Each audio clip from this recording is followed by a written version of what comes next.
that's great. That is good. Yeah, she could have a pick.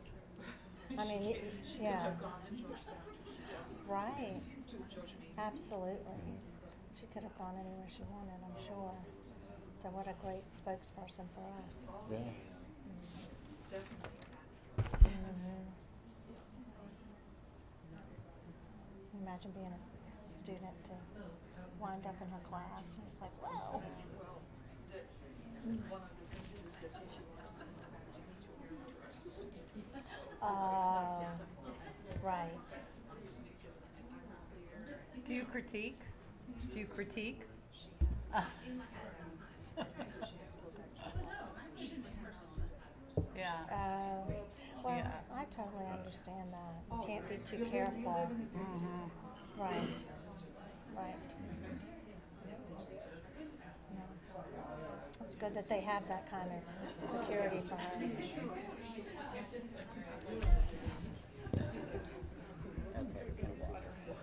Oh, right. Yes. Oh, how cool. And I guess, I mean, I guess they check backpacks on the way in every day. Yeah, because she does not teach it as far as I know. She teaches. And probably no pictures, no filming. No recording. No recording. Right. How are you? We did? Yes. We were lucky. Northern Virginia had precincts left. Oh, nice.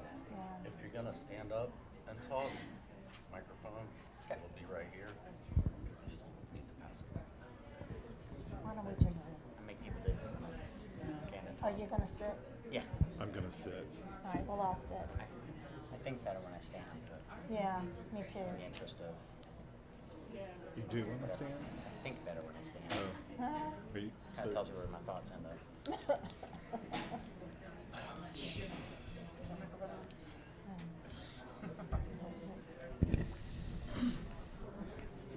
Is that Susan? All right, I'll be talking to Susan because I know her. I know Susan. So.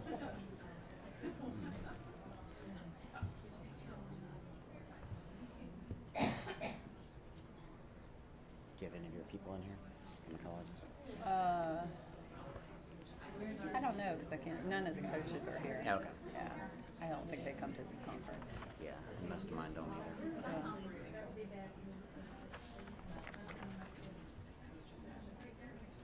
It's good though that we have stuff from, the other side of the house, I guess, presenting here.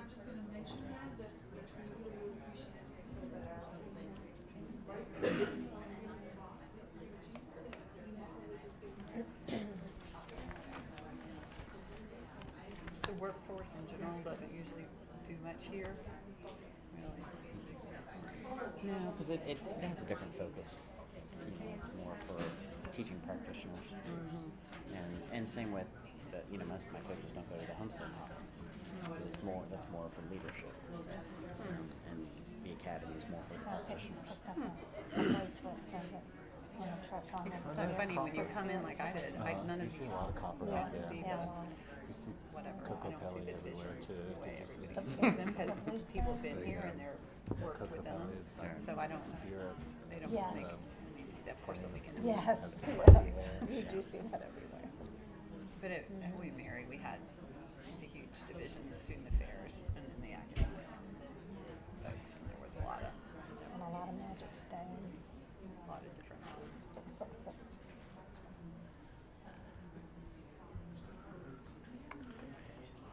Get ready for your promotion.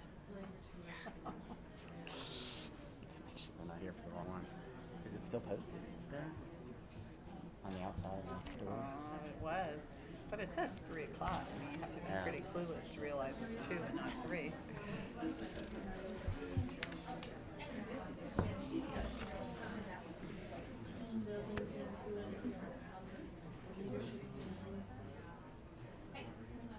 Is Randy at this conference? Mm-mm.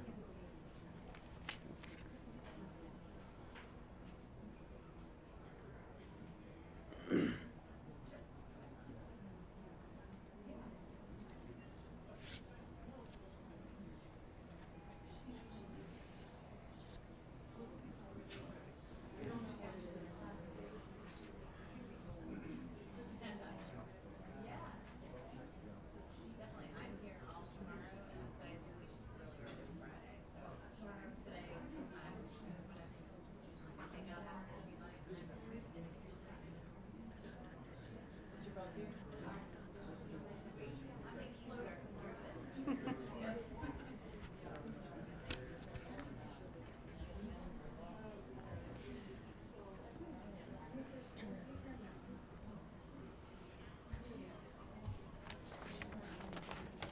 you have to meet up with the Livestream 6 before?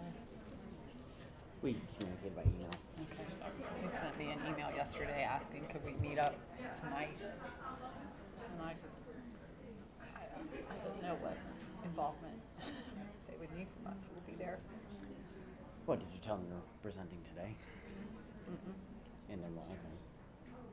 Because they were talking about a session that Rachel and I have in the Yeah, morning. yeah. I just don't know why they kind of figured that's their deal.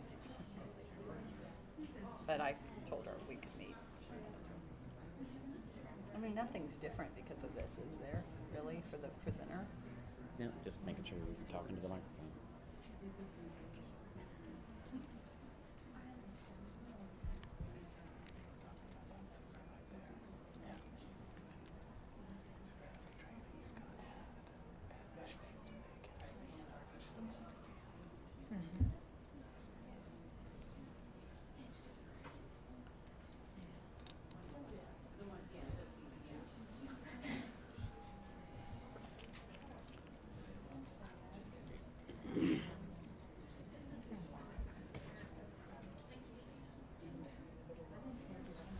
Okay. Did you tell Scott that? Okay. Because he'll be probably the one talking. Okay.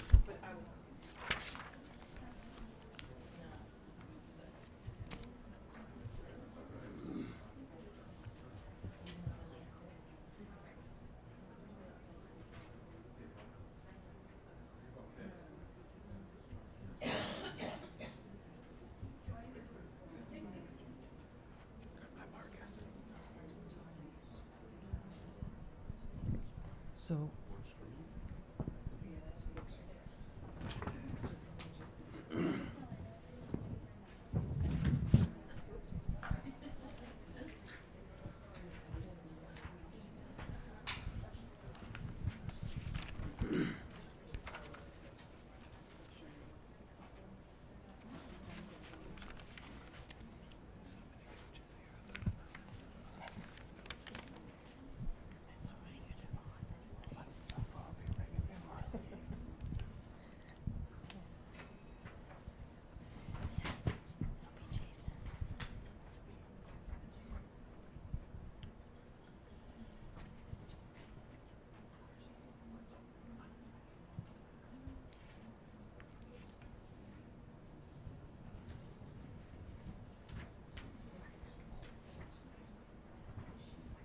Dave.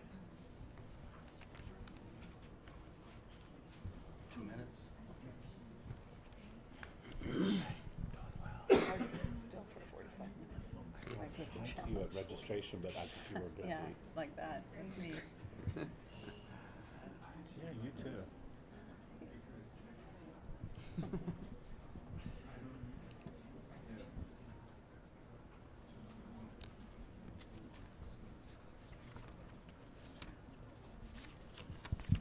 good afternoon, everyone, and thank you for coming. As you heard from Dr. Biden, this is very important work that we do each and every day.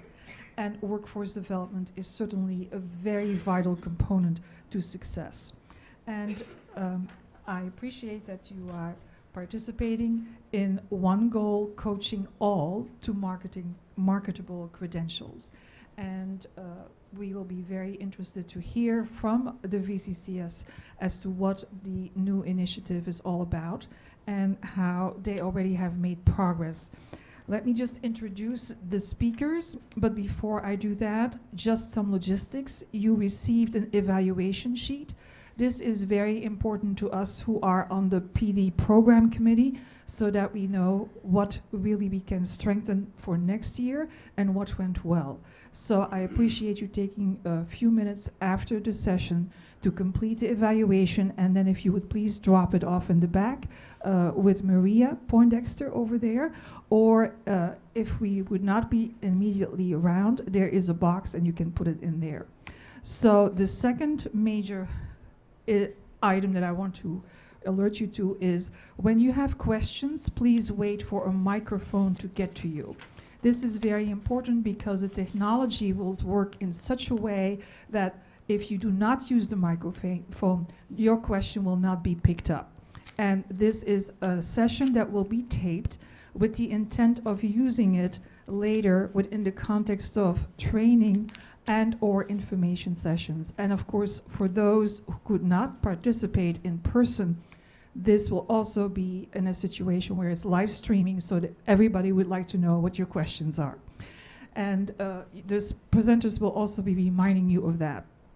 Okay, let me just introduce you to the director, and that would be Scott Camp. He is the Director of College Access for High School Career Coaching and On-Ramp. Then next to him is Sharon Rachel Strong, Director of Great Expectations. And here on my left is James Andre, Coordinator of Adult Coaching and Transitions, and Celeste Hall is the Career Coach Specialist. It's all yours. Thank you, Marlene, and thank you to all of you for joining our presentation, as well as those out in cyberspace. And a quick shout out to all of our coaches who are streaming. We appreciate you joining on this. This is an opportunity to talk to you about what we're doing in the system office to align all the different coaching programs, and programs that started back in 2004 and have evolved in many different manifestations of it, serving different populations. And we wanted to talk about how we're aligning all of those into one program, one office, and how that's going to impact the work that's being done in the colleges, and how we can help out the colleges with their coaching programs and the different populations that they serve. And really to copy or to piggyback on what Dr. Jill Biden said earlier, really, access without success is an empty promise. And so we want to make sure that once we've gotten the students there to within the schools, that we can provide those supportive services that they need, and that's a big part of what we do with our programs. Our title for the program for the session is probably the most awkward title we've ever come up with, but really tried to be right to the point of what we are, what is the common thread that runs through all of our programs, and that is helping students, whether they are high school students, whether they are adult learners, whether they're high school leavers, and try to get them to thinking about marketable credentials in areas with family sustaining wages, and that is the goal that we try to go through with our different programs. Just to kind of give you some background and how all these pieces fit together, really is about, all of us have the coaching model that's manifested, and it started in 2004 when the chancellor initiated the first program, and very thankful he used the idea of coaching because it really gave us an opportunity to create a unique model, one that targets the specific needs of the different populations that we work with, and really does stress the idea that we are working with the student, working through the process along with them, regardless of the different populations. When you're thinking about the career planning part, the coaching, and some of us are practitioners in the field, they're either coachers or advisors or mentors, but the common idea behind behind coaching threads through all of it. And there's really, kind of four main areas in which there's similarity with the different programs that we've got. A big part of it is the career planning, and not just enrolling in different courses and different programs, but talking about the why part of it. Why are we choosing different programs? Why are the students, how does that relate to the career options that they're thinking about? And making sure that we're helping students on the right career path, the career pathway that they want to be able to achieve their goals. It's about looking at life and employability skills. And in workforce development, we talk a lot about employability skills, or what used to be called soft skills. And we recently commissioned a study to kind of identify in Virginia what are those employability skills, what is it that the employers want to see from future employees, which are the students that we're working with on a regular basis.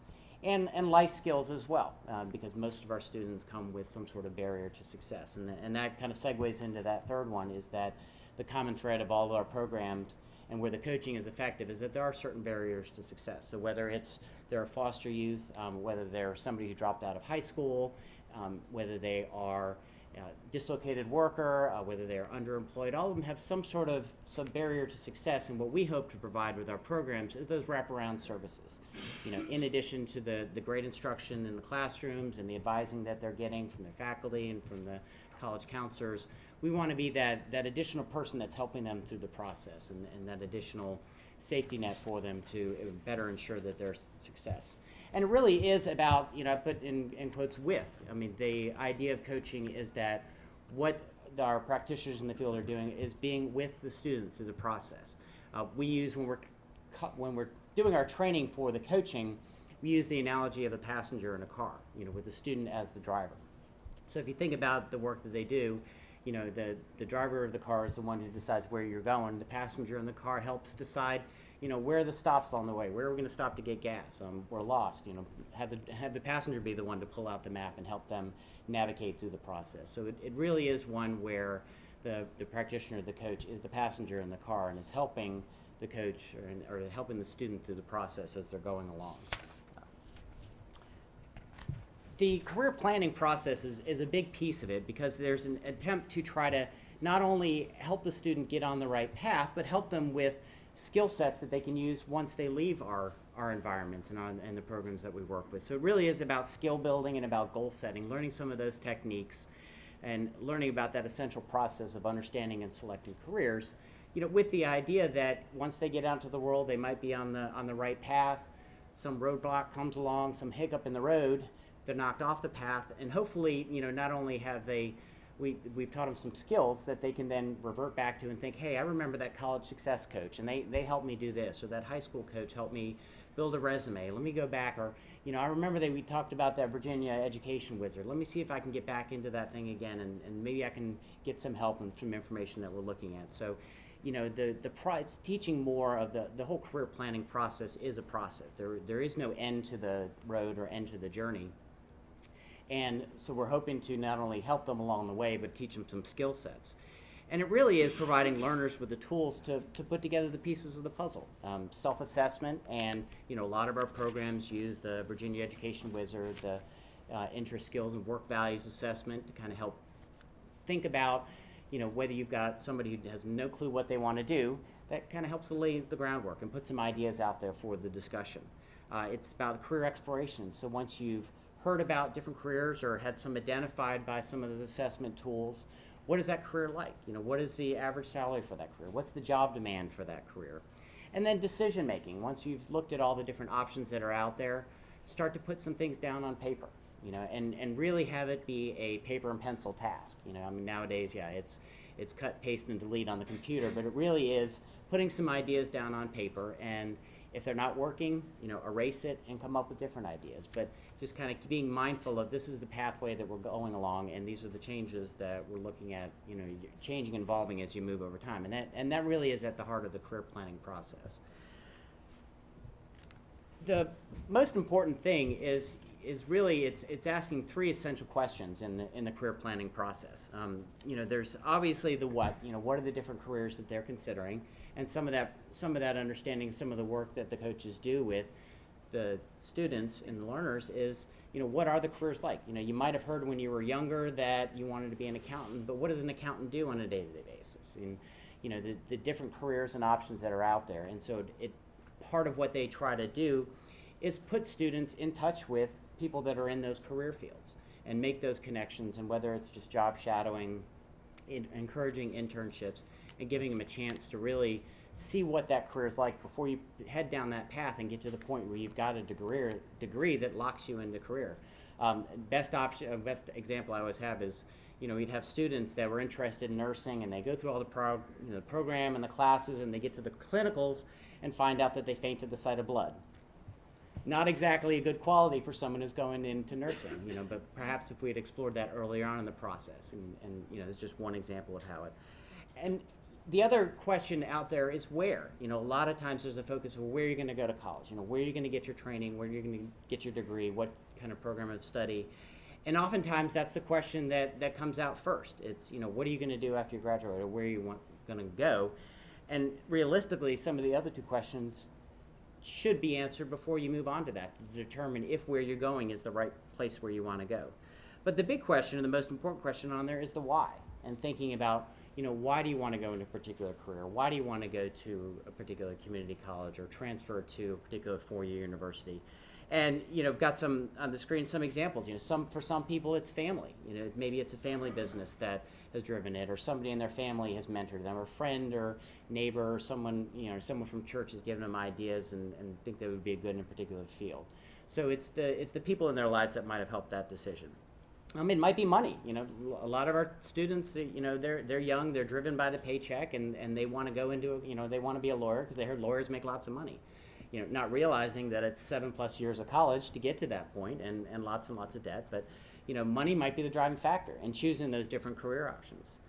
It might be where they want to live. And, that's where part of what the coaches do is helping look at the job market in different areas. And, there may not be a demand for a particular job in your area. So is a student willing to relocate to somewhere else where those jobs are? Or, do we want to look at those jobs that are available in the area? And that last one, and this is where you kind of get that workforce development perspective to it, is the in demand.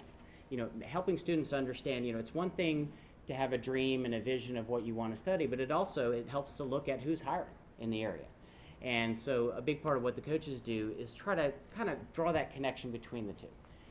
Thinking back to that age-old question of what do you want to be when you grow up, if you still want to do that, are there people hiring in that area? And if not, what are some of the businesses that are hiring in the area, or where might you need to go? So in demand is a big part of what we look at, and helping students understand and to make good informed decisions about how the educational paths that they're on lead to the different career options that they have available to them. The second piece of the puzzle, so once we've looked at career planning and we figured out what it is that we want to do and why we want to do it and where we want to go for it, the next step is credential attainment and providing those supportive services, as I mentioned earlier, that help with it. And for the foster youth, it's life skills, finding a place to live. For other, for potentially for the college success coaches, it's looking at maybe they're in developmental education classes. So how do we get through those classes and then get into the educational classes that get them on to the degree attainment and credential attainment? So it's providing those supportive services that help make credential attainment a possibility, and it's become a lot more important. And we'll wrap up the presentation talking about the new strategic plan and how credential attainment is a big part of it, and how we hope that our programs will be supportive of that initiative and how we see our programs fitting into those different areas. So credential attainment is not just being in the right classes at the right time and being in the right grades, but also looking at some of those barriers to success and some of those life and employability skills. Showing up on time, that some of those skills that you learn that it can help you with through your classes can also help you out with your employment. Making a plan is a big part of that credential attainment, putting together the pieces. So once you've got that career plan in place, and research has shown, looking at it from the perspective of starting back in high school, students with career plans are more likely to continue on to post-secondary education and to complete that. So starting early in the process, and it's a process that Virginia Department of Education has been supportive by mandating academic and career plans for all, starting in the 7th grade. So a lot of what we try to do is let's continue that process. If what was started in 7th grade, let's have the coaching programs continue to support that and have it be a process and a living and breathing and evolving process. The last part about it is looking at marketable careers and family sustaining wages. We want to make sure that if the student is interested in transfer, that's great. Let's make sure they're in the right classes, the right degree programs for it. But what would be that next step? What are they hoping to transfer into, and what degrees? So it's reaching beyond our college borders into what might be the next piece of the puzzle. It's looking at the degree attainment and looking at how the different careers that are out there transfer into family sustaining wages, and that's a term, relatively new term, but it really gets back to thinking about what some of those career goals are. And we now have a lot more data out there. If you haven't had a chance to look at the Virginia Longitudinal Database System, I strongly encourage you to go on that, and I'll show you the website link for it later. because they've really gone into and they've done some analysis. You know, you go in the wizard and you can look at careers and you can see how much those different careers make and medium incomes, but they've now driven down the data to look at, you know, what does a psychology major make, you know, or what does a graduate from VCU make in the first 5 years after they graduate. So you can really start to look at, you know, not only what are the different careers like, but if I get this particular degree, what are my career options like? And then does that really meet my family life goals, or what I consider to be a family sustaining wage? And so those are all important pieces of the puzzle. And why should we pursue post-secondary education? I mean, you know, this is statistics I've used for a while in looking at the fastest growing jobs, and Dr. Biden earlier mentioned, you know, two-thirds of the jobs that are coming down the pike, the highest demand jobs, require some sort of post-secondary education. And a lot of what they're looking at when you look at those top 10 jobs, it's not 4-year degrees, it's the 2-year degrees, it's the 1-year degrees, it's the 6-month career studies certificates. But we always look at those within the terms of looking in career pathways. You know, we're not looking at it as an end program, but what would be the next step? You know, here's the next thing you could do once you've got this particular degree, and look at it from that perspective. And finally, thinking about marketable wages, this is a statistic that the Bureau of Labor and Statistics updates every 2 years, and it looks at the degree options starting from dropping out, you know, not getting a high school diploma, to working way all the way up to getting a professional degree, a doctorate degree. And on the left side, you can see, you know, what is the unemployment rate for those different degrees. And starting at the bottom with less than a high school diploma, it's 11%, moving all the way up to professional degree, doctorate degree, about 2 to 3% unemployment. On the other side is the average weekly earnings for those different degrees. And again, starting at the bottom, about $472 for a high school diploma, all the way up to $1,714 for a professional degree. So, but when we talk about this, we don't talk about jumping right into a doctoral program, because as we all know, that's not the step that you take. You know, we talk about it from a step perspective. Is here's the next thing, here's the next goal, and here's the next thing you would want to achieve if you work your way up those degree paths. So that just kind of gives you some background on the why of all the realignment of the programs, and why, you know, the common thread that runs through all the career coaching, the coaching programs that we've got. Our model consists of 6 programs, and this all occurred last summer when the Chancellor realigned all of our programs. Some of the programs were already in the Office of Workforce Development Services. Others graciously joined us in our office, Great Expectations and College Success Coaches. And it really was an effort to look at what are some of the common threads between them, and how can we work together, you know, rather than having 6 different training programs. How can we do one training program that incorporates all of them? Or how can we look, when we're looking at data collection, what are some of the common metrics that we can use, and just really leverage the different powers of the program. And also create a community of practice at the colleges, where you've got a coaching community that's there that can get together and put together common events. You know, if somebody needs a resume writing workshop done, one program, I'm sure several others do. You know, and it's about our pulling together our efforts and trying to see, you know, offer something for multiple different programs. So what is the impact of that realignment? Well, really, we're looking at a continuity of service model, and looking at cooperative training, professional development and certification, you know, aligning the data collection, and as I mentioned, what is that support of the next complete 2021, our next strategic plan? How do our different programs fit within that? We started by looking at what are the commonalities between the different programs. One is the identification of our target population, and that's the one thread that all of our different programs have. The other, addressing those barriers to the population's barriers to education.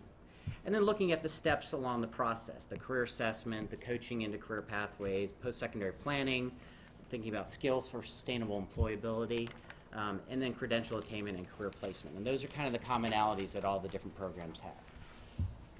Well, what I'd like to now turn it over is to the different program heads to talk about, just briefly, about each of their different programs, and just to give a brief history of it, starting with our first program that was started was Middle College, started in 2004. So I turn over to Jim. Thank you, Scott. Middle College began in 2004 with a few pilot sites and quickly expanded to 9 community colleges in the state. The program is held on the campus of the community colleges and serves young adults ages 18 to 24. who do not have a high school credential, but are working at a level in which post-secondary preparation is suitable for them. Over the years, middle college has evolved, but the core services have really remained the same. It combines basic skills and GED instruction with employability and college readiness. Coaches provide career planning, career coaching, workforce, and college readiness skills or preparation. In the fiscal year 2013, about 1,000 students were served at the 9 colleges. And of those, 67% earned a GED, just over 70% earned a CRC, and about 52% were enrolled in the community college 1 year after earning their secondary credential. So the second program to come along was the high school career coach program, started in 2005. We started with 11 coaches in 13 high schools.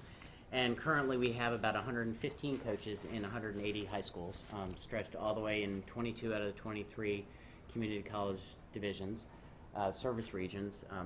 And basically they serve as career pathways planning specialists within the high school. So they're there to talk to students about all the different options that are there to start that career planning process, and a lot of times be that first person that sits down with them and asks the question of, what is it you want to be when you grow up, or why do you want to study this?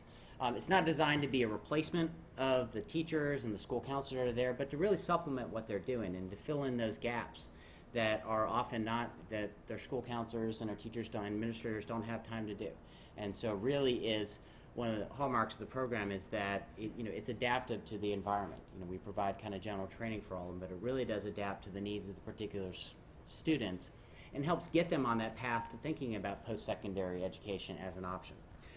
One recent offshoot of that is the Rural Virginia Horseshoe Initiative, which started last year and takes into consideration those schools that are within the Rural Horseshoe. And I'll turn it over to Celeste to talk about that part of the program.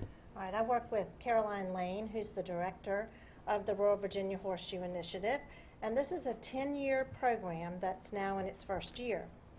The Horseshoe Initiative employs 2 strategies to impact the educational attainment rates in rural Virginia. This horseshoe region stretches from the Eastern Shore down through Southside Virginia, through Southwest Virginia, and up through the Shenandoah Valley.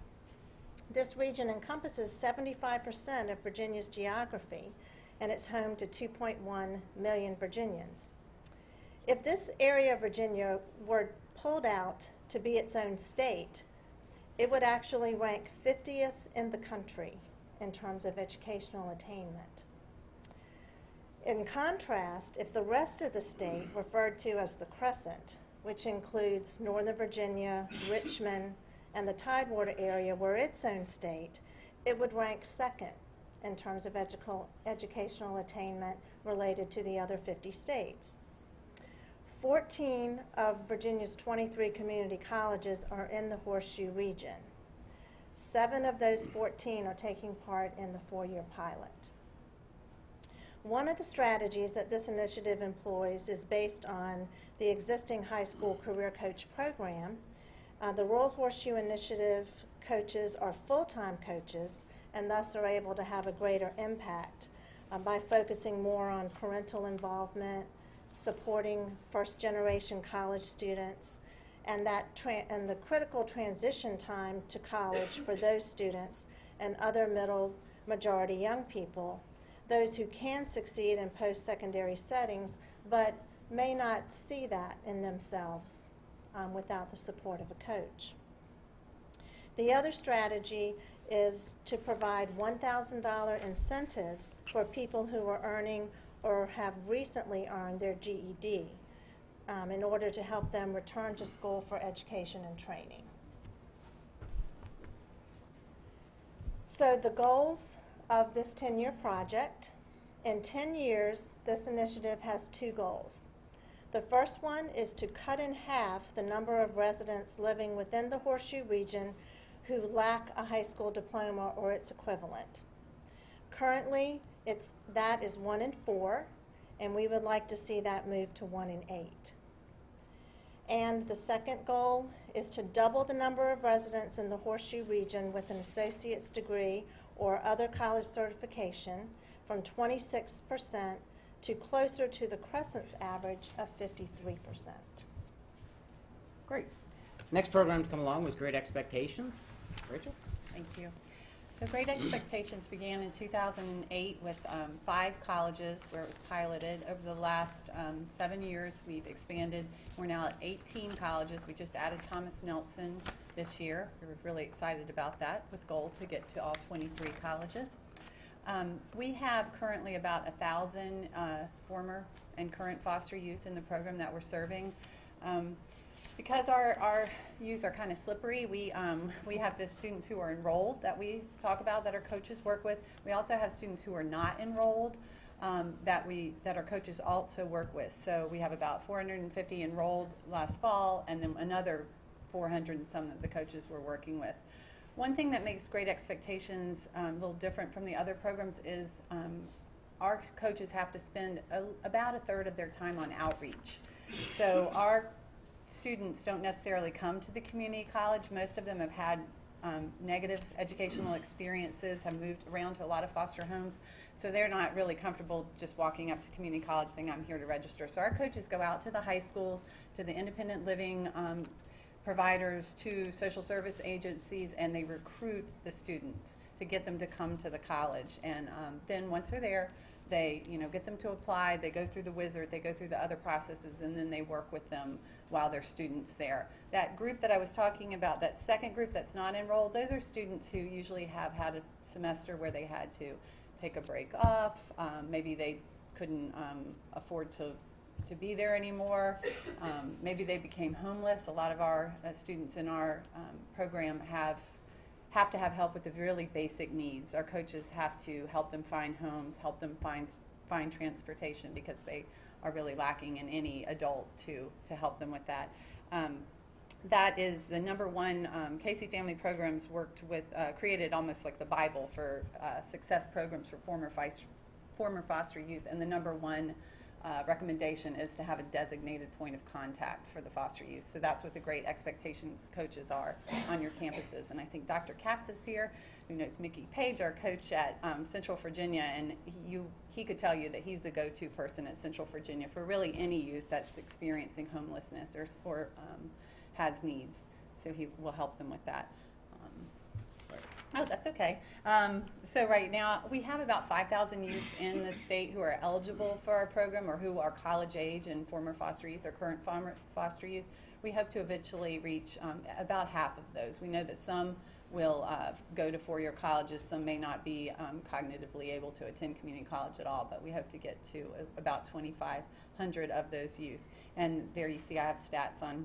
We have mostly part-time coaches. We also have 8 full-time coaches that are working with the youth in Virginia. So the next program to come along was the on-ramp program, and that focuses on using WIA dislocated worker money to retrain. These are adults who have lost their jobs through no fault of their own.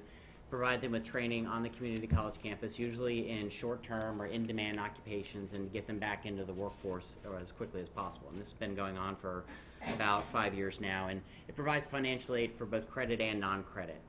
Since Perkins can oftentimes cover some of the credit financial aid, it provides assistance with the non-credit training, and really is the goal to post-secondary credential attainment and getting them back into employment as quickly as possible. Next to come along was the Adult Career Coach Program. Jim? Thanks, Scott. I'm going to refer to this program as the ACC, or Adult Career Coach, because ACC, ELJPC wears me out really quickly. But the ACC program really casts a wide net. It's funded by a TAA CCCT grant, and has the goal of moving individuals at all 23 colleges into training programs for credential attainment and employment. So those are the two biggest goals of this particular grant. The coaches who are involved in this program provide assessment services, academic and career planning, connection to support services or wraparound services, work readiness skills, experiential learning opportunities, and job placement. Most of the coaches, or ACC, Yale, JPC, have office hours at the one-stop center, and therefore can provide early contact coaching to those individuals who are WIA referrals or one-stop participants. There is a priority of service associated with this particular grant, and it involves three groups of folks: veterans and their spouses, TAA participants, and those enrolled in e-health programs. So far in this grant, coaches have served about 9,000 students. That is, 9,000 students are registered in Workforce Connection System. Of those, about 8,200 have received the three core services that qualify them as being participants. Those services are intake assessment, career planning, and registration in the Virginia Wizard. Coaches also report serving about 5,000 additional clients across the state in what we would call light touch activities at their colleges.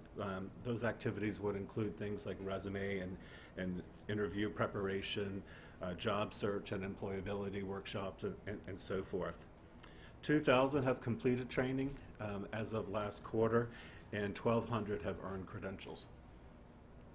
And our newest one, College Success Coaches. Oh, that's me again. Yeah, this is a great program. It just came to Workforce Development Services. It's small. It's only at nine colleges, and each college has 2 coaches. Each of those coaches are charged with serving or maintaining a caseload of 100 students each. And those students are typically identified as underserved populations. They're newly enrolled and underserved. And by underserved, we are referring to folks who qualify for financial aid, have a minority status, or first generation attendees at college, and first generation college students. They're tasked with increasing student persistence and attainment of success measures. So really, they are charged with getting their students across the finish line. They provide wraparound services to students and maintain contact with them to overcome the barriers that students may be experiencing through one-on-one communication and through the sales alert system. The success measures that the coaches in this program are held to are the percent of students completing benchmark courses, things like SDV, developmental ed, college level math and English. The percent of students completing 15 or 30 credits with at least a 2.5 GPA. The percentage of students who earn a general education or career studies certificate, or the percent of students who earn some other credential or transferred to a 4-year university or college. Great, thank you. So having these programs all together in one office gives us a chance to collaborate a little bit more and really look at a continuity of service model, where in some cases you might have a high school career coach who starts to work with a student, identify that they may be a potential student for a college success coach, and be able to transfer in that student. And a lot of times just the idea of from a coach to a coach, they already know what that term coach means. Looking at foster youth that are identified in high school and moving on to Great Expectations. And then in some cases, an on-ramp and adult career coaches are both working with the same learner at the same time and trying to both provide them those services to help get them through to the different issues and get them to the success and credential attainment. So a lot of what we've done is align some of our operational components to it. We've aligned our professional development, including our Workforce Professionals Academy. Last year was the first year that we had all of us together, along with our WIA workforce practitioners as well. And we had a conference of about almost 600 participants. Jim was one of the co-chairs for that. And talk briefly about the academy. Yeah, the academy, like Scott said, was the first time that we were able to bring people together from Workforce Development Services and WIA. And it was successful. We had, excluding VCCS staff, about 450, but we did at first one day of professional development along tracks, and then we really tried to encourage some cross collaboration and networking among the different programs so that we could kind of build out this system of support services and coaching. As we get ready for the Academy for this year, we hope to expand upon that. I think the evaluations show that people appreciated that opportunity to learn more about what's going on. And as Scott has indicated, we're kind of in the systems office trying to build out those things like the certification program and data tracking and services across all coaching services. So I think we'll see greater collaboration in this upcoming Academy. Yeah, and that segues into what we're doing with training, and a big part of that is, a lot of us have our own different training, but looking at doing some general coach training and then modules that are specific to the populations that we serve, and then including certification to go along with it. And our certification expert in our office is Celeste. She's going to talk briefly about certification. Okay, I'll try to make this brief. As you can see, we had several goals for our certification program. A certification program was required to be developed under the TAA grant, under the Adult Career Coaching Grant, so that was our impetus for developing this program. But we wanted to develop it so that all of our coaches would have a common set of knowledge and skills related to coaching, so that they could perform their jobs most effectively. So we did develop this model, and we developed it as a 40-hour program for our adult career coaches, where they worked through 8 modules. The program consisted of online modules for 30 hours and then 10 hours of face-to-face training.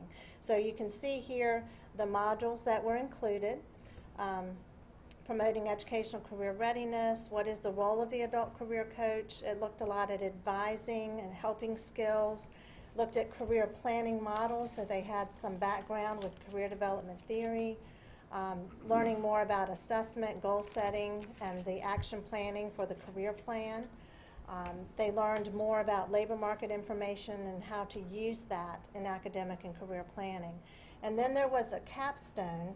For each module, there was a quiz at the end of each module that needed to be completed with 80% accuracy in order to move on to the next module. So we wanted to build in accountability to make sure that this program had value, and the value could be proven.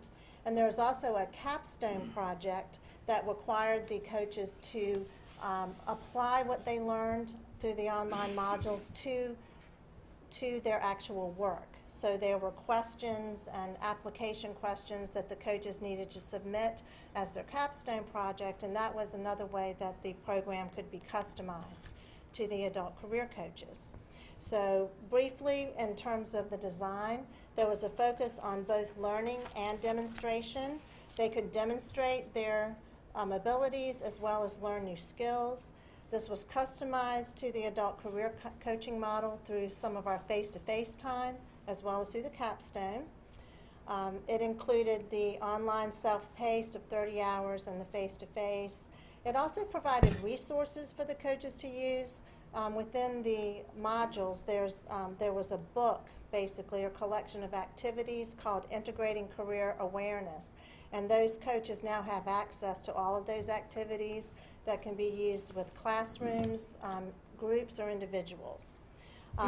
We also created this as a stackable process where the 40 hours could be stacked into the National Career Development Association certification for career development facilitators. So those who've completed the 40 hours can add 80 hours that would lead them to this national certification. And we had 45 coaches complete, and we have 18 currently working towards the career development facilitator national credential. The next operational component that we're trying to standardize across all the programs is looking at a case management approach. So rather than looking at our programs at just the number of students that were served and what were their outcomes, delve into what kind of services were provided and what were the impact of those services. In order to do that, we have to use a case management approach. For the high school coaches, they're using a module, one that was developed specifically through the Wizard as an offshoot of it, very similar to what's done there with the academic and career plan process. With the on-ramp program, they're already using the WIA's Virginia Workforce, the VAWC, their case management system. And we're looking at, the adult coaches are using that now, but we're looking at expanding out the modules and similar to using what we've got with the high school coaches for the other programs, so that we can start to look at what services were provided and which package of services was the most effective, and so as we look at how do we most effectively serve foster youth or students that come in with developmental education classes, what are some of the services that we wraparound services that we can provide that lead to that credential attainment and that success. And really the case management approach is it has two main purposes. One is it's creating a record keeping system for the practitioner themselves. It's a good way just to recollect what was the last thing that they talked about with it. So again, that continuity of service model is moving not only from within the person, but from one person to another. So we're looking at aligning some of the different programs and having, multiple case managers working with a student. But at the same time, it gives us a wealth of data that we're able to collect. And not only were they served, but were they provided assistance on financial aid, and did that translate into financial aid services later on? Or did they do particular career planning, and what kind of career did they end up with? And it really does tie into, it provides us with record keeping, case notes section, follow-up items to remind the coaches, hey, I told the student I would meet with them in a week and talk about this, and so we have that functionality in there. And looking at their career goals and keeping track of those career goals over time and how it changes and evolves over time. 1 week they might want to be a nurse, next week an accountant, next week an automotive mechanic, and it's a helpful part of the career planning process to see where they are, and it's something that they can look back on themselves and see how they've changed and evolved over time.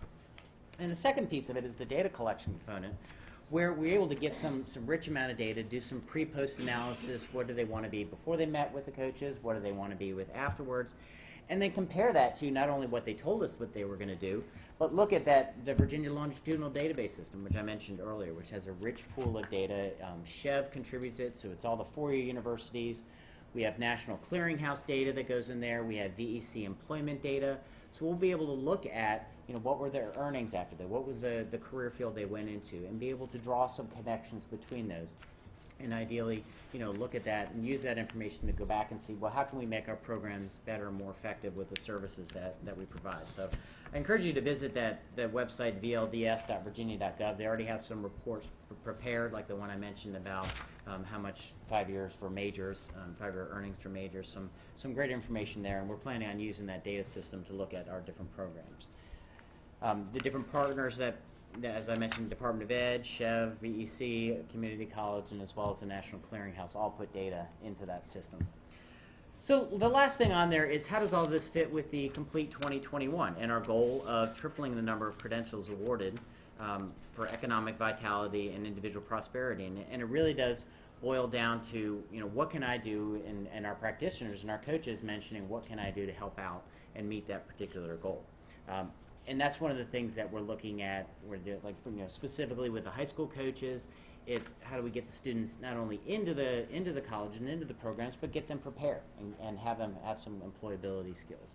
With on-ramp, it's getting them there and providing them the supportive services and aligning them with those in-demand credentials that help them provide them the motivation. With great expectations, how do they looking to add to the credential attainment? Being supportive. Yeah, that, of course, that's one of our goals, to increase credentials, and we're only getting good numbers on that recently, but we've had 47 graduates last year, and so we're looking to add more every year. Right. Jim, with your programs? Credential attainment, it's a goal of transitional programs like middle college. That's pretty much ultimately the goal. In programs like our coaching program, in which they try to reach folks as early as possible and provide coaching services, they also have that goal of credentialing and employment. And so I think essentially it's a goal of all of our programs, and so we're focusing our efforts, whether it's removing barriers or providing career planning to that end. Mm-hmm. I'm afraid that time is up, but you may very well have some questions for the team here, and I hope that they will be available maybe in the hallway while you are moving about, to definitely feel free to ask them additional questions. And don't forget to fill out the evaluation, and please give to Maria in the back. Thank you so much for participating. Thank you for the work you do at the colleges.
luck. I'm afraid you're destined to be disappointed because you're going to hear yet another rendition of Cheryl's and Al's experiences.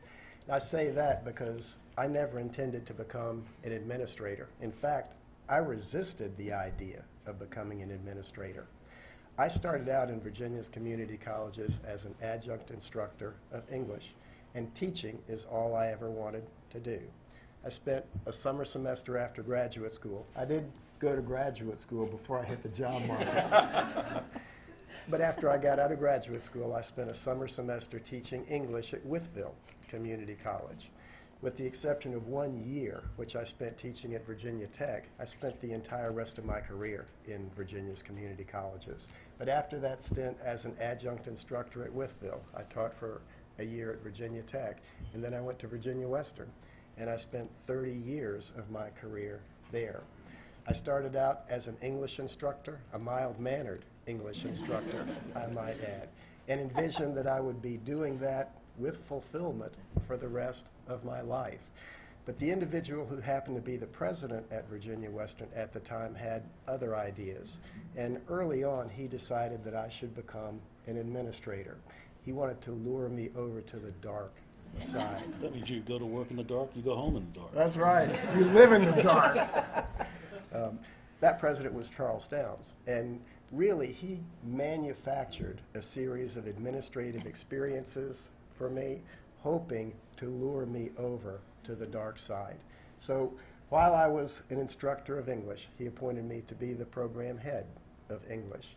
Then he decided that that wasn't enough, and so he stretched me completely beyond my comfort zone and made me the interim director of development, of all things. So I became the college's chief fundraiser.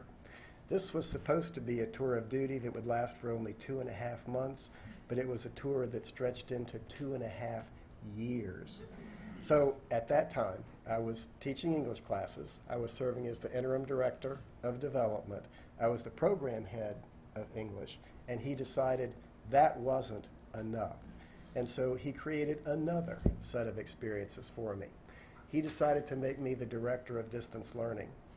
Now you have to understand that at this time, distance learning had not become the rage that it is now.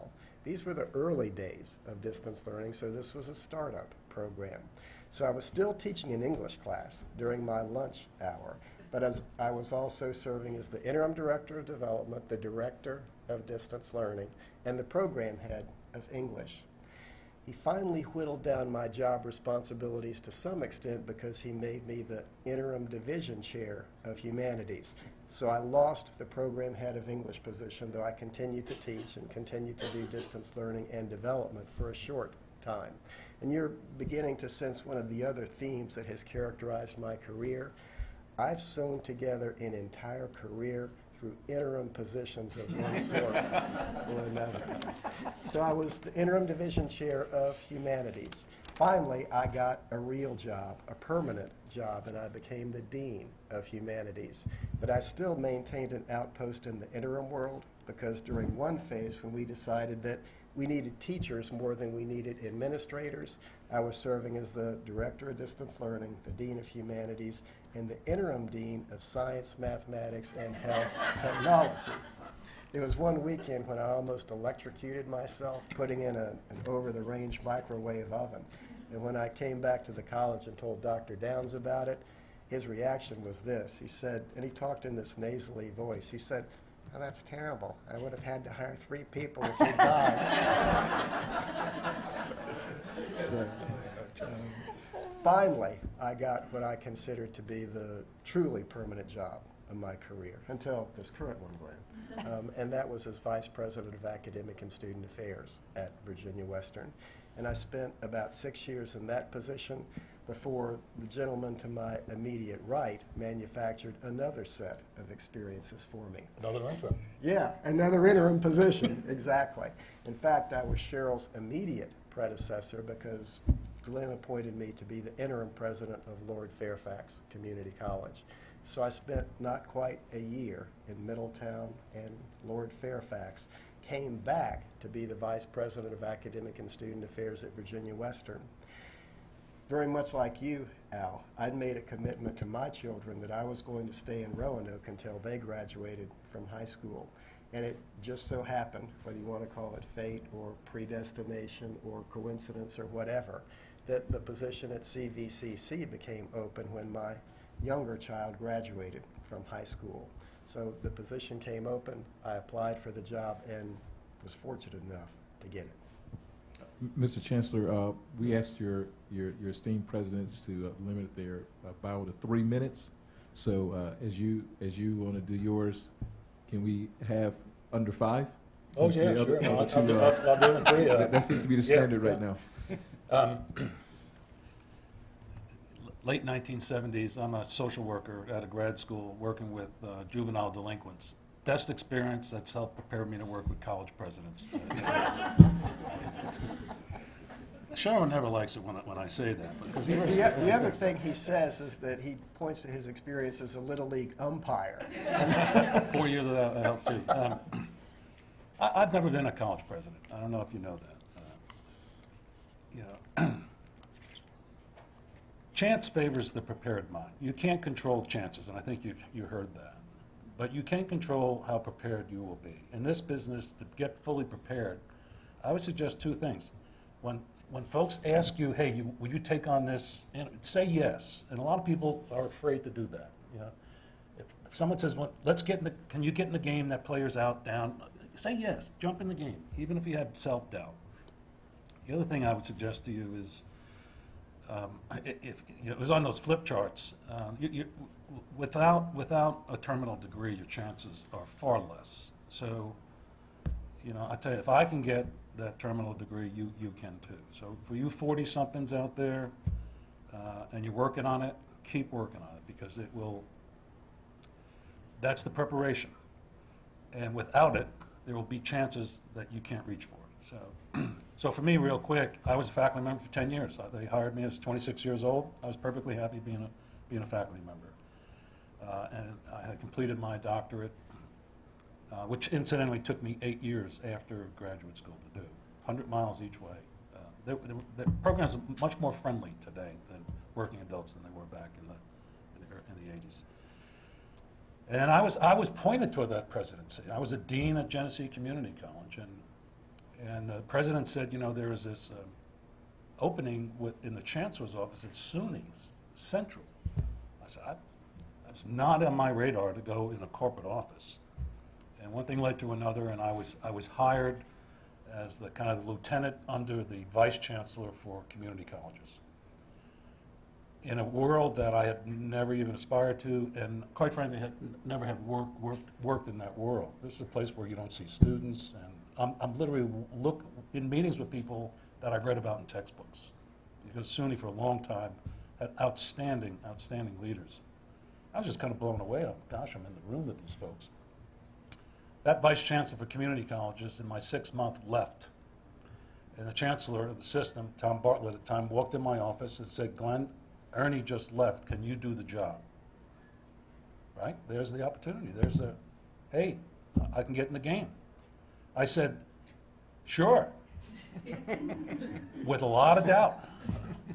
And he said, move into the office.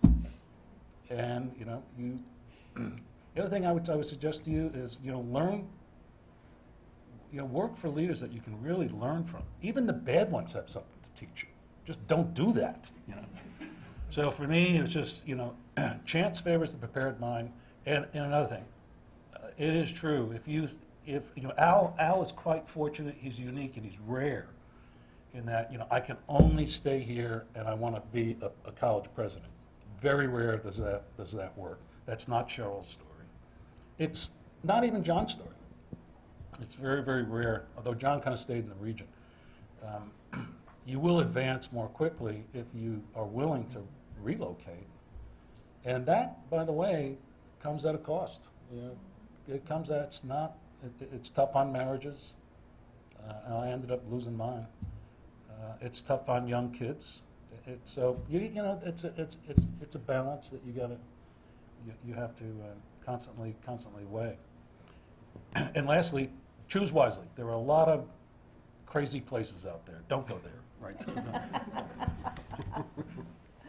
Okay, we have a couple more questions, prepared questions for our panelists. 2 questions. What prepared you most for your journey, and what advice would you give aspiring leaders? And then we'll open up for questions. Do you want me to cover both of them then? Yes. Okay. All right. Well, as far as what prepared me most, I'm going to say it's my personality. And I'm going to also say that obviously not everybody has to have the same personality, because we don't. But there are key attributes that I think you have to have in order to be a successful president.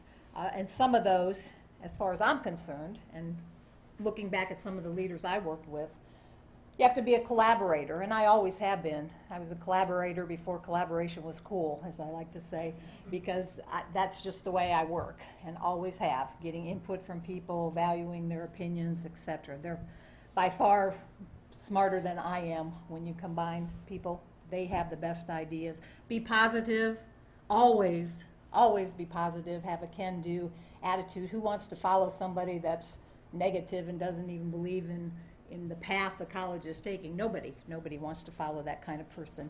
Have a great sense of humor. Don't take yourself seriously, and don't take others too seriously.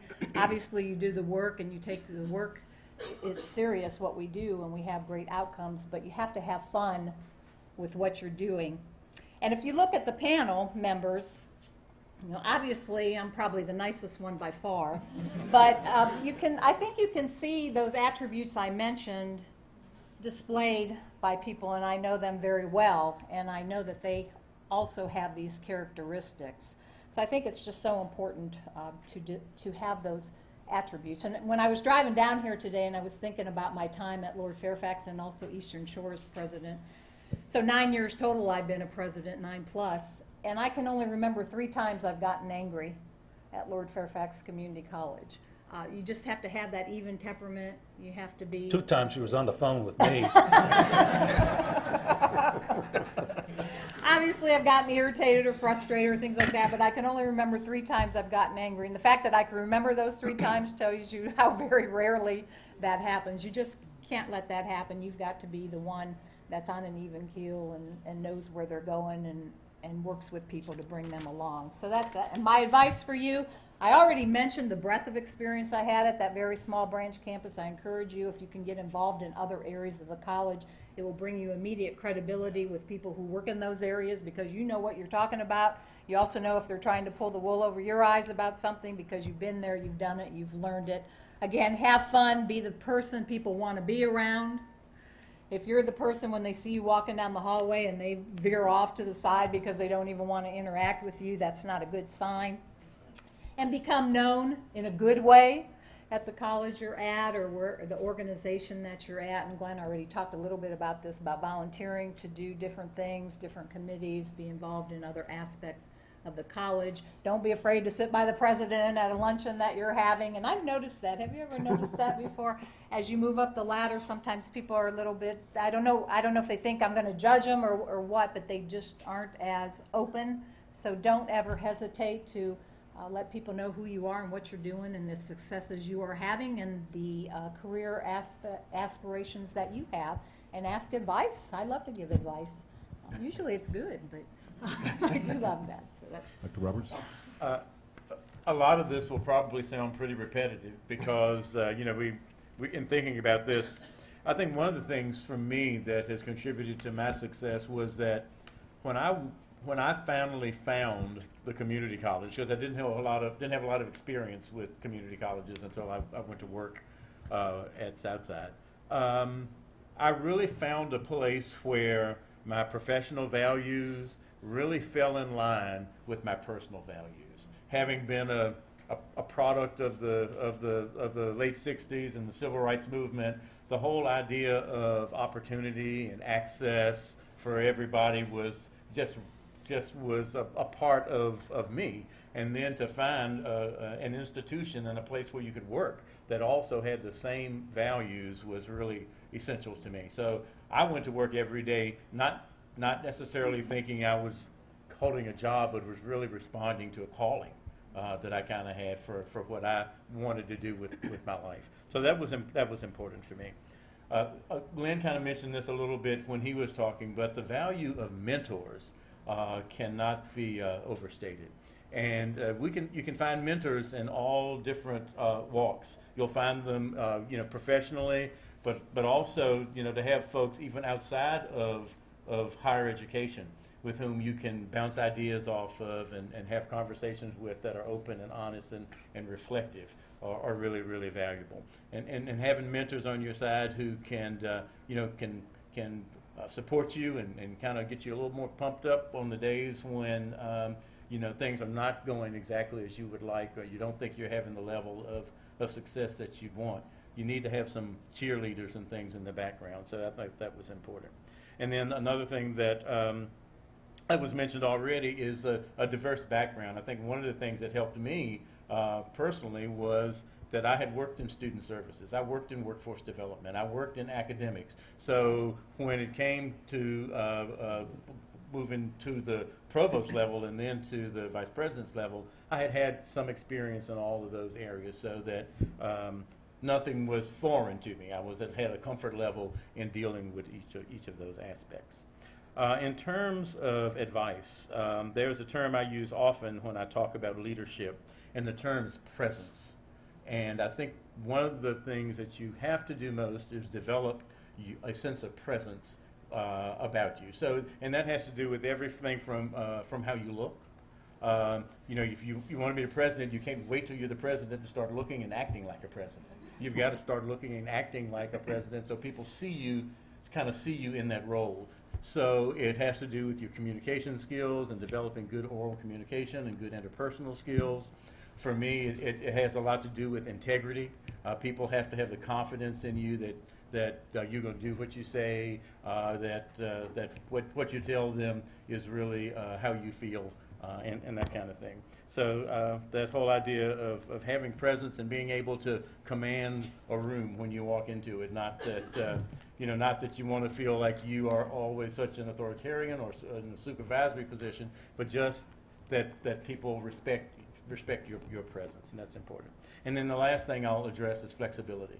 And just to reinforce what Cheryl was saying earlier, I read a fairly recent article. It was an interview with the CEO of General Motors, who happens to be a female. And they asked her what was the single thing that she thought contributed most. She started off as a plant worker and has now moved into the position of CEO. And she said, I never turned down an opportunity for advancement no matter where I had to go. And if I had to pick up my family and move halfway across the country, I picked up my family and moved halfway across the country. And so that willingness, that flexibility, and you heard all of us talk about opportunities that we had never anticipated. So being prepared so that when those opportunities come, you can say, yes, I'd like to do that. Dr. Capps and Chancellor, 3 minutes if we could. That way we have a little time. Together? Have a couple times, a little moment for Q&A. Just real quick.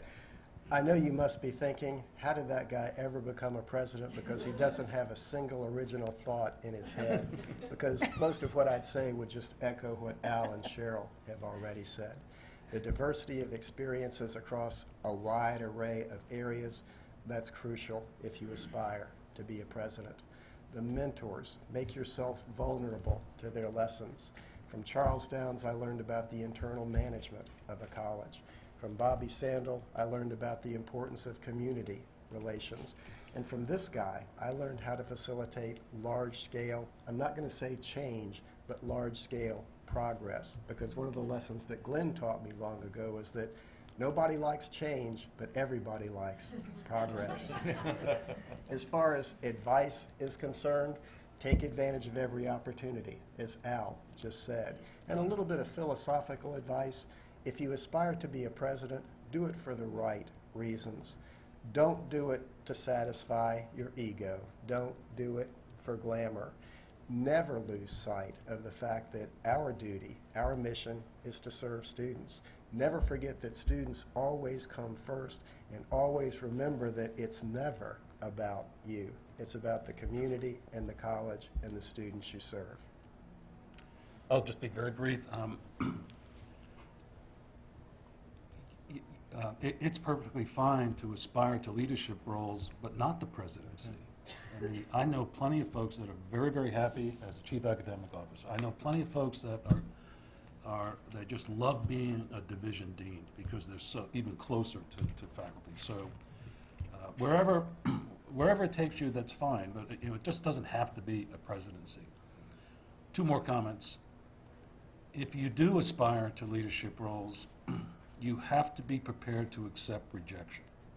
No one has been rejected for job offers more than me, and it's worked out pretty well for me. I have run 3 state systems, but I've been rejected probably more than anybody. It's going to happen. And just say, too bad, and just move on. It will happen. And sometimes it's going to break your heart because you really, really wanted it. It just didn't work. Something better is going to happen down the road. And lastly, you've heard the expression, Chris and I were talking this morning, we got a kind of a chuckle out of it. The expression that it's good to know people. It's better when people know you.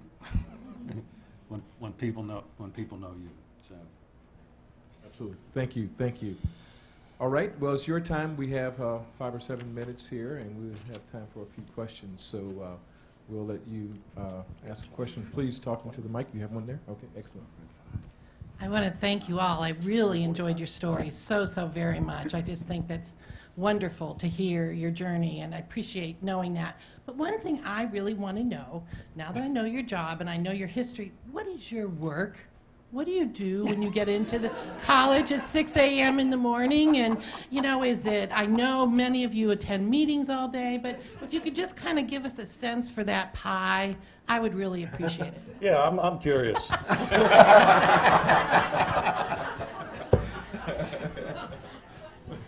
I'm not ladies first this time.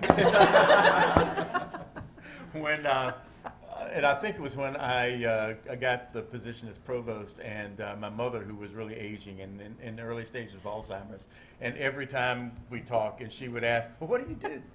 And I'd say, "I'm a provost," and she'd say, "Well, yeah, but what do you do?" And so my pat answer that I had developed with her was that I write my name, and I talk to people. And so you sign a lot of documents, a lot of paperwork comes across your desk. And hopefully we do more with it than just sign our names. But so that kind of stuff. And then a lot of times built in relationship building, both in terms of internal within the organization and within the community and with all of the players outside. But I would say the majority of our time is spent developing relationships and some work supervising the folks that we work with. And Alice, I did have to laugh because I get asked that question a lot, just like your mom asks, "What do you do all day?" And you think, well, what do I do all day? Because every day is different.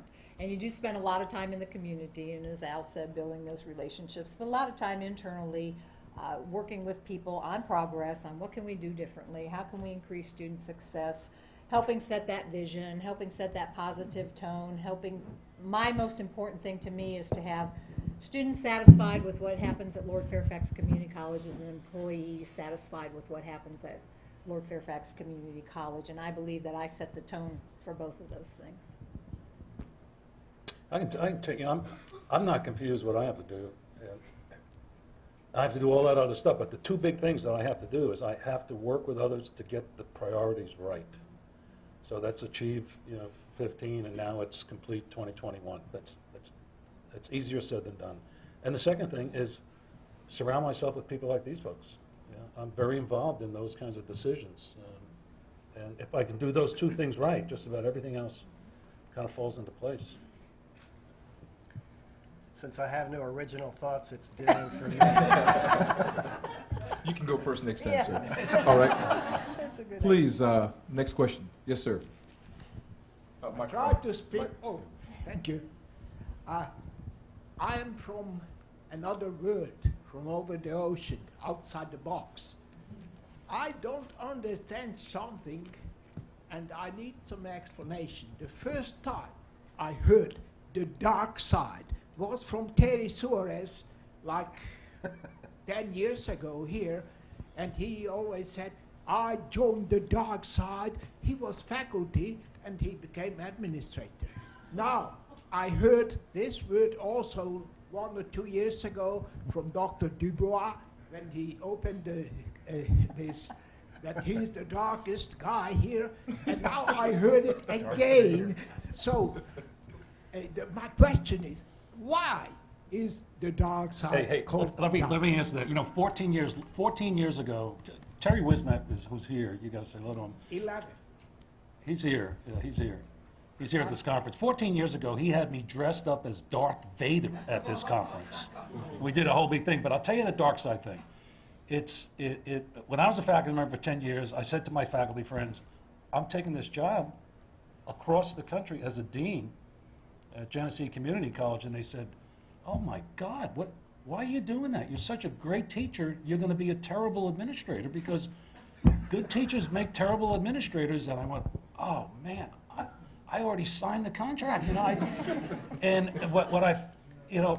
Faculty have a tendency, we used to look at all of these, I call them baby deans, get in front of the meetings and hand out all this paper, and we would just sit there as faculty members go, that has nothing to do with my world. It has nothing to do, I mean, it's this, you know, they're justifying their work. And so there's a disconnect between, you know, these, at least I'm going back 30 years, that, you know, what do they do? And I know what we do. But it was a kind of a stereotype when you were a faculty member and you're going over, you know, to the dark side. And it was true. I had to start waking up in the dark and coming home in the dark when I became a dean. But I found this out. And this is for you teachers out there. Great teachers make great administrators for the same reason why they're great teachers. And Terry Suarez was a great chemist in the classroom, and he became a great president. He was a great And he pissed me off when he turned 65 and stepped down and retired and said, I'm done. And I said, I lost one of my best. But great teachers they're great leaders. Teachers inspire people. That's what great leaders do. All right, one final question. Can I just Oh, add please, to sir. that? Do I have a chance? Yeah, well, I thought you wanted to go first. Well, I just wanted to respond to that because I'm the one who coined the phrase the dark side today. And I can pinpoint a moment in my career when I decided that I did want to pursue an administrative career. For as I said earlier, I never wanted to be an administrator. It's not that I didn't want to be an administrator, I didn't want to be an administrator because I viewed that as a turning toward the dark side.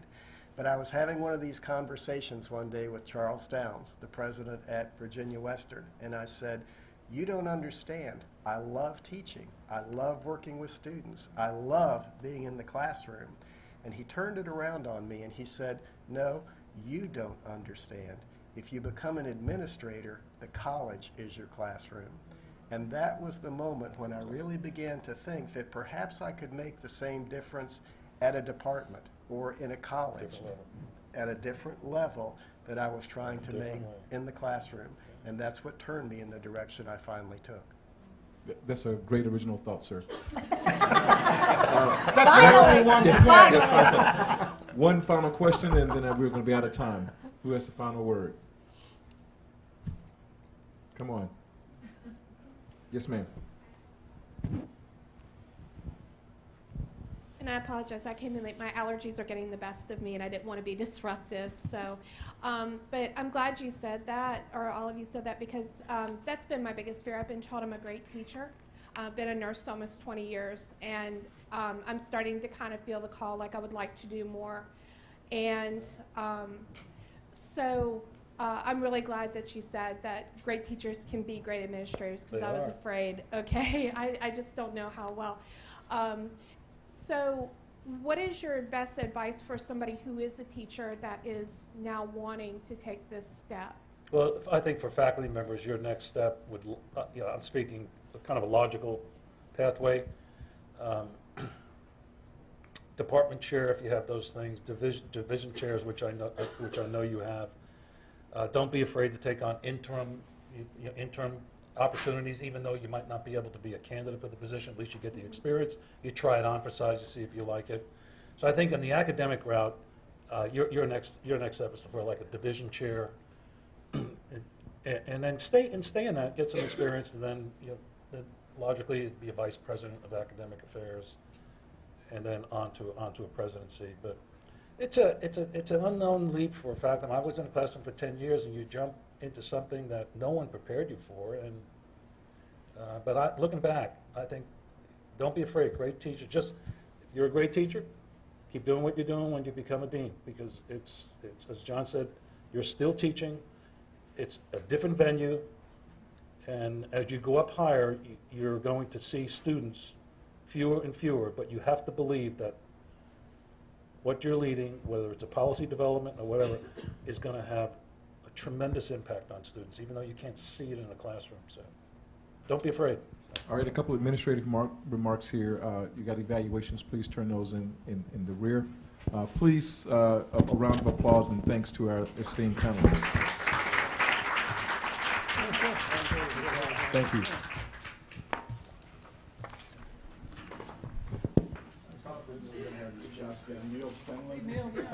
Virginia College. You did great. You did great, You too. did great. You did great. You gave me all kinds of ideas. Well, it's nice when you can just talk about yourself and you don't really have to prepare anything, so. Can tell your own story. Second question. Thank you. Thank you. Enjoyed that very much, yeah, enjoyed it very much. When I'm looking for a job, I always just say ask two things. When I switched over to education, I said, I'm middle-aged, and you have an insight. So we don't have So we to don't go have to come back. back. Okay. We're not planning to come back. All right. Like we have an inconvenience. People that won't apply for that Very job. good. They were dropping like flies. Yeah, I Yeah. know. That's true. That's I know. Good, thank you, Chris, I enjoyed this very much. They cannot be cured. And I let the presidents decide below that. All right. I wonder if I can get a room yet. I can see reasons why I would. I feel firm on why I don't, because I think it does seem to sit around. It's track here. And I also think in terms of politicians, they're campaigning to the leverage of the Senate race to get the permanent job they wouldn't necessarily do in a different job. So I err on, but I know situations where it normally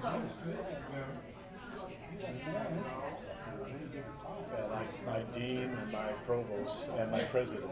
You got a third one? Yeah, are you a pilot? No. Like the flag? No. Small flag. I fly around the states with school. We got a couple of big ones, like 10 seaters with two For people. me, that's not a small plane. I got a Mooney. I don't know if you know what that is. Yeah, no, I've been in them. High performance. I've been in them. I'd rather have two engines. Well, actually, the statistics show that single engines are safer than Wow, twin what engines. do I know? No, I have no aspirations. Except if you're over a big mass of water. Good to see you.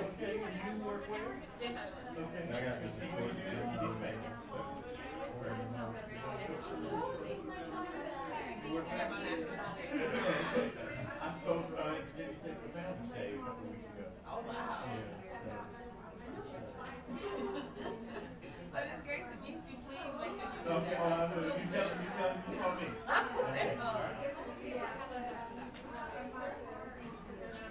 Thank you for coming. Thank you.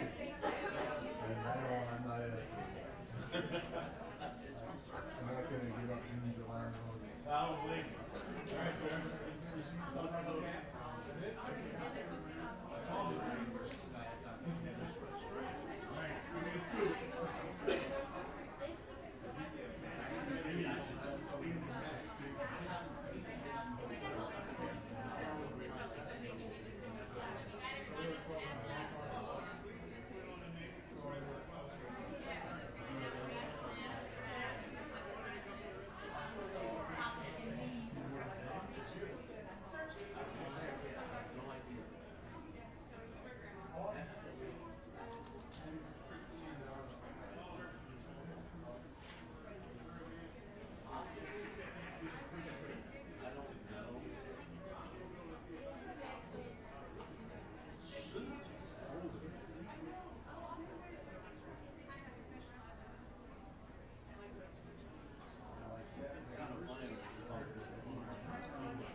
Yep, Yes. okay, all right. You can take the shot back and it'll take it back.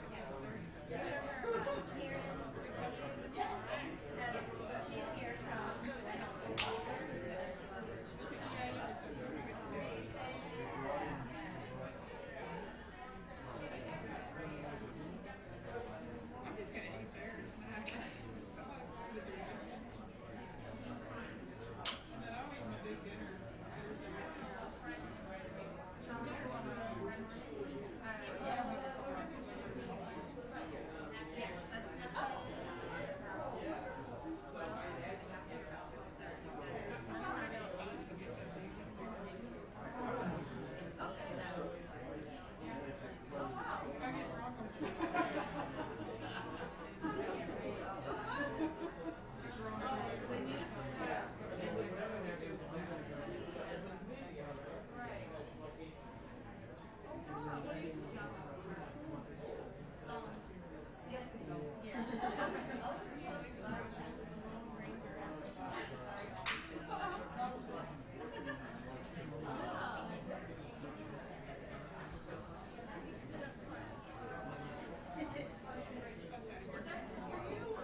Good, good.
Test, test.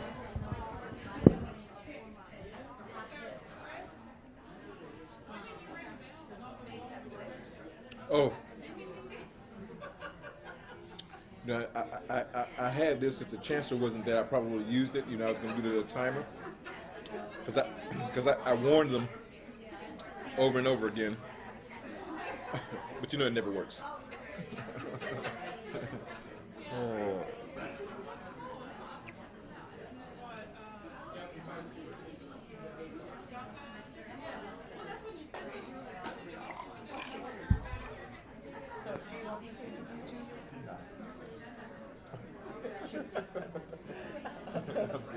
Yeah, you're such a fabulous job. Hey, I mean, I see that you also are doing this for compliance change. Yes.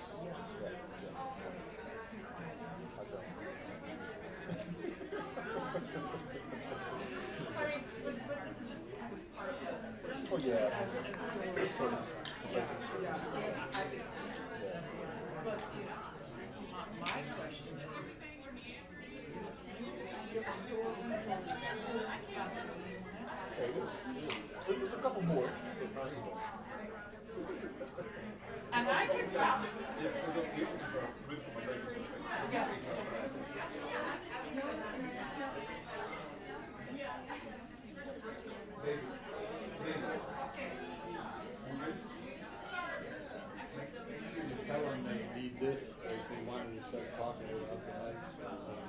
Will do.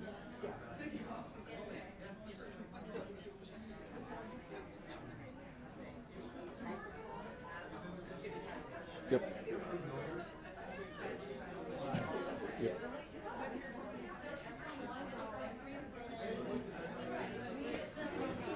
Good afternoon, everyone.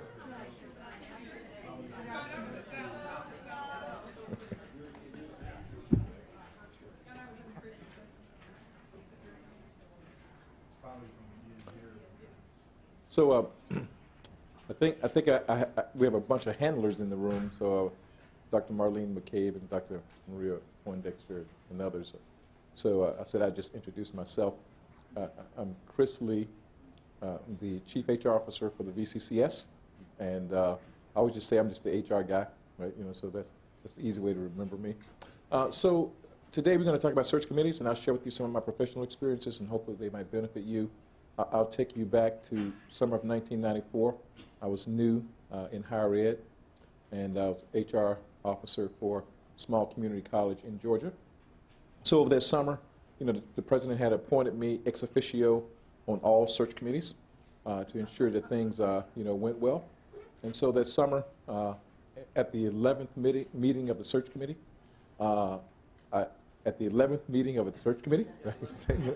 I figured, man, there's got to be a way of doing this, right? A better way of doing this. So I started kind of my investigation and study of the search committee sort of process, and I've been doing it ever since. So here's my book on the topic. First edition came out in like 2000, and I think it was 2001. Second edition came out this last summer. You know, so hopefully some of the things I've learned over the past 20 years, 4 different institutions I've consulted with 100 or so colleges and universities over the past 20 years. I've learned quite a bit, so I want to share with you what I've learned. So the first question I'll ask you is, what is the cost of a bad hire? We have microphones, so if you're going to ask a long question that I can't repeat, we will ask you to do so because we're live streaming, so we want to make sure that the folks who might listen in or hear the recording can chime in as well. So what is the cost? I think we know the value of a good hire. What's the cost of a bad hire? Well, it's the time the committee, the hours that they have put in, it's their work hours. Absolutely. The time of the staff and the committee. Oh, absolutely. You know, search committee. If you wind up hiring that person, hello, is anybody there? Yes. If you wind up hiring that person, that first year is going to cost you. Absolutely. Absolutely. You know? And if you invest that money, you have to ask yourself, wow, can't we do something with the person and turn it around so that we don't lose all of our money? Absolutely. Multiple dimensions there. Right here, Cameron. Think about the cost to the students. Absolutely. Student success, student retention, You know, what are they suffering from this whole experience themselves? Absolutely. So I categorize those, you know, I would say that the cost is $3 million, right? And let me tell you why. So I did an ACE fellowship, and I spent a semester at Northeastern University in Boston. And when they had tenure decisions, and with it, you know, the ones who weren't going to make it was clear, right? You know, the ones who were going to make it was kind of clear. And it was those middle calls. And as they went around and discussed folks, and they did the vote, they would say, well, you do know you're making a $3 million decision, right? Because then it illuminated the fact that it was a real big investment into a person's professional career. So if you add up the cost of a faculty member's salary, you add benefits, which is another 30%, and you compound that over a career, it's a really big number. And that's the case for a lot of positions in a lot of different sectors. And that's kind of the idea. It's a really big deal. So you've kind of, in your responses, outlined the import of this whole issue in the various multidimensional ways there are costs invested. Time, effort, and resources. Obviously, things like intangible costs, as you talk about with students, the reputation of the college, you know, affects recruitment and retention, hiring the wrong person, hitting the papers, all that sort of thing. So it's a really big deal, is what we want to talk about. Who joins the team? The quality of any institution, organization, company is really intertwined in this simple idea of who joins the team. So we spend a lot of time, effort, and resources in trying to get it right in higher ed, and I think that's a worthy investment, and that's the way we want to think about it. All right? So I'm going to run you through a series of ideas. We have a compressed time, so I'll go fast. The slides will be available to you.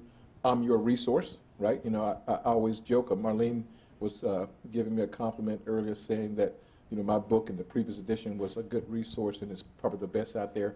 And I always joke that, you know, I'm the world's leading authority on the search committee process, but for only one reason: nobody else cares, right? And nobody else has spent 20 years thinking about it and working on it. So anyway, we can go through fast, but I'm your resource. And that's kind of a unique thing within the VCCS. Colleges from time to time will invite me out to campus to do talks and things like that. And that's my professional service to you, so please take advantage of it. All of your HR officers, they have a copy, right? You know, so it's there, and please chime in at any time here today as well as in the future. It's my obligation to you. Big comprehensive overview. I'll give you a classic model of the 16 steps that can and should be used. We're going to talk about building a firm foundation. I'm going to give you some tips on how to develop selection criteria and tools to get there, and some tips and advice as kind of we go along as well. So, big process on search committees, and as often, there are many different models, and we'll kind of talk about it, and as often, people get confused about different ways of doing it. So we'll start with a definition, and the key is that you got a cross-functional group of people, and ideally, they come together in a structured and coordinated manner to make a decision, or really not to make a decision, but to recommend. Search committees classically recommend to usually an administrator for making the decision. In some situations, some colleges and universities, you have a selection committee, and it's usually like an academic department who has the authority to select their own division chair, dean, et cetera, and it's not subject to review by an administrator, right? So that's more rare, but that does happen as well, where you have the committee actually empowered to make the decision. And then the final idea is kind of a screening committee, and usually a screening committee is used when you have a lot of volume or technical kind of dimensions there, and you want to make a large group of applicants, a smaller group of applicants, right? And then you hand it off to a search committee. So imagine you're hiring a CIO, and you got a cross-functional group, but they don't really know the technical details of, you know, how, what a person should have for their profession. So you get a screening committee of IT types together, and they make, you know, kind of a cut to say, these folks are qualified. The search committee goes a little deeper. Or you hire a lot of them. Think about a adjunct position or something where there's a volume. You can have a standing screening committee to do a first pass and pass that along. You know, these different models can be used for different purposes. So screening committee there. HR's role, different size institution, different types of institutions. The role and responsibilities of HR is different. Sometimes they're involved in academic hire, sometimes they aren't. But at the end of the day, the HR office's responsibility is for the process, to create an infrastructure and kind of a system and to support that system of the search committee process, not necessarily directing you know, the key elements of it. Obviously, that's the committee's responsibility, but the framework, the infrastructure is dedicated, should be managed and coordinated out of the HR office. I did a talk in DC a couple weeks ago, and there was a lot of academic types there, and they were challenging the idea that, at my university, HR has nothing to do with the hiring process. I say, yeah, until something goes wrong, right? Then it ends up in my office, So it's really not about, the content, but it's about the process, right? And so the role of HR should be to train, folks on the use of the process, to equip them with tools and resources, for the process, like, say, the handbook or how-to guides on various different things, to support them, provide advice and consultation on the process, whether it's writing ads or how to do recruitment or whatever the case may be, and then to also to monitor that process, the legal, fairness, ethical, related issues, diversity, or any kind of state mandates and things like that, federal, state, kind of guidelines that need to go there. So HR has a role and responsibility, and that is to make your life easier, right? So if they're not providing you with that support, they should be. So you as a committee member, division chair, dean, administrator, having the responsibility for hiring, they should be providing you with expert advice and assistance to make your job easier. The way I like to think about it is that my job in hiring, that's what I do every day. It's recruitment and retention. If you boil down what my role and responsibility as an HR professional is. But hiring managers hire periodically. Some hire, 2 or 3 times a year, 5 times a year. Some hire once every 5 years. So there's no way that person is going to have the level of expertise that my profession is dedicated to. The smart thing is for us to partner together to ensure they're doing the kind of things that they want to do quite well. So I always say that life is a team sport, and this is a good example. So if you're hiring alone, you're doing it wrong, right? You should be getting support from others to help your job to do what you're doing a little bit better. And there's a lot of stakeholders in the search committee process. The private sector looks at us and go, wow, it's like, it's a lot of time and effort. It's like a hiring manager, looking at resumes and making a decision. And we do it differently, but hopefully we've argued that investment is worth it because the import of making a decision is really, really high each and every time we make the investment of who joins the team. And some people would argue that when you get any new member, you have a new team, right? Because the dynamics change when you make a decision. And the smaller the organization, the greater the import, because that person has more of an impact on what happens. So it's really kind of a big deal. So in the classic model, you have an appointing authority, person is responsible for the position. To separate the hiring manager and appointing authority, you think about a vice president who appoints a director or a dean to serve as a chair of a search committee, right, to hire another director or dean sort of thing. Appointing authority, is the senior person there. Hiring manager, the person who supervises them directly.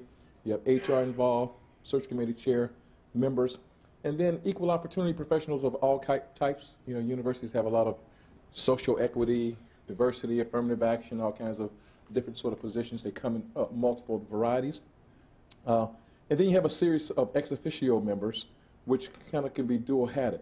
Ex officio members are those folks who serve or support the process, but they're not voting members, right? So HR representative might be the person.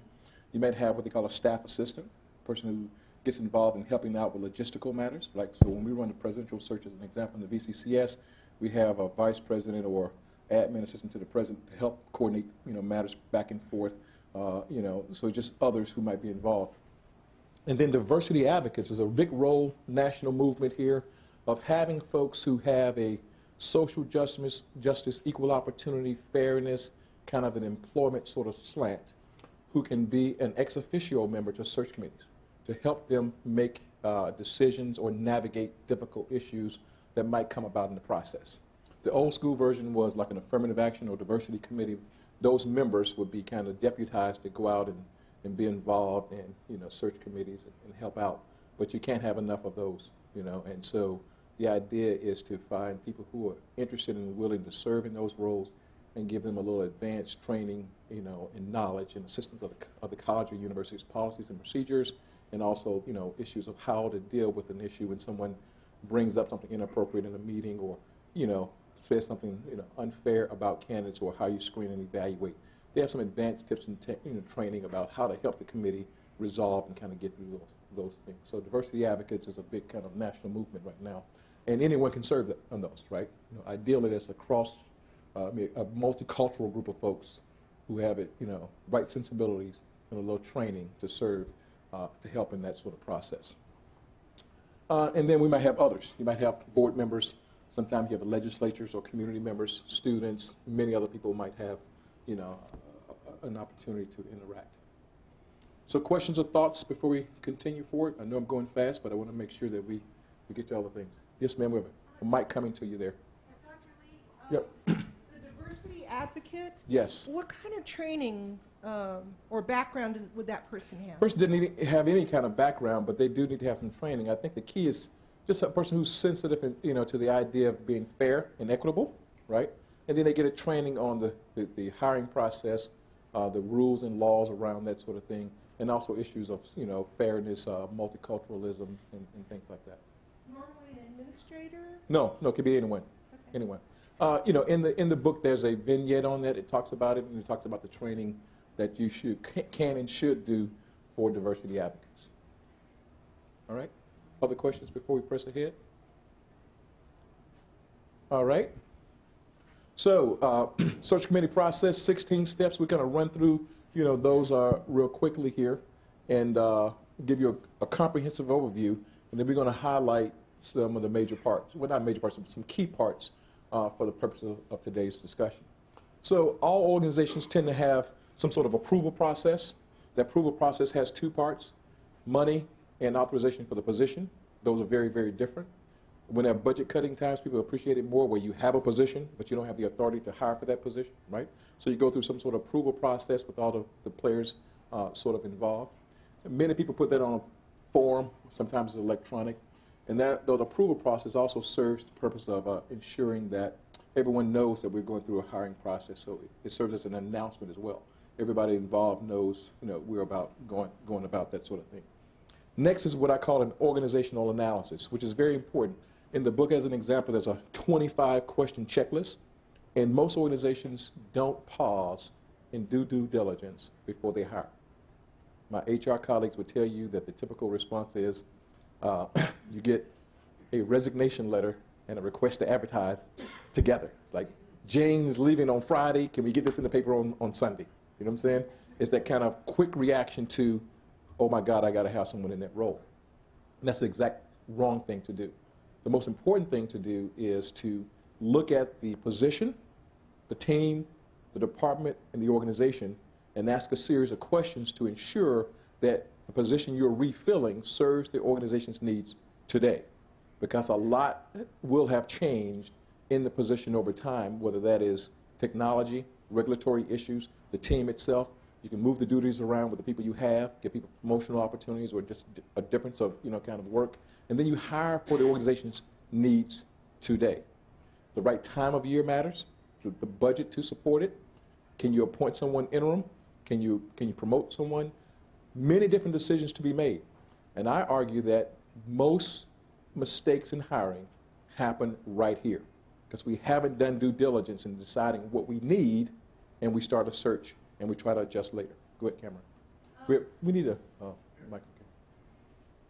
Our college seems to have a standardized advertisement for each position. And there are specialties within each department. And yet, if they would just ask the department what they need to tailor it. Well, I'm going to say a couple things where if you knew me, I'm known for speaking the truth as I know it, right? And life just goes from there. That's a bad idea.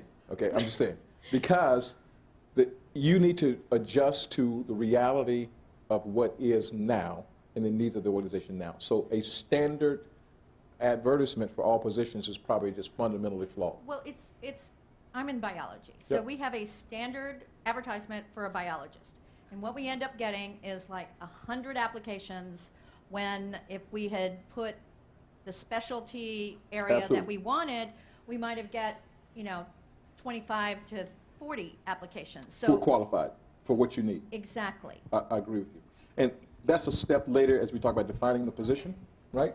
But the key is, first, before we get to defining the position, we're going to do that organizational analysis, which is the context within which the position is going to perform, right? I mean, that's very important. So we have to do that as well.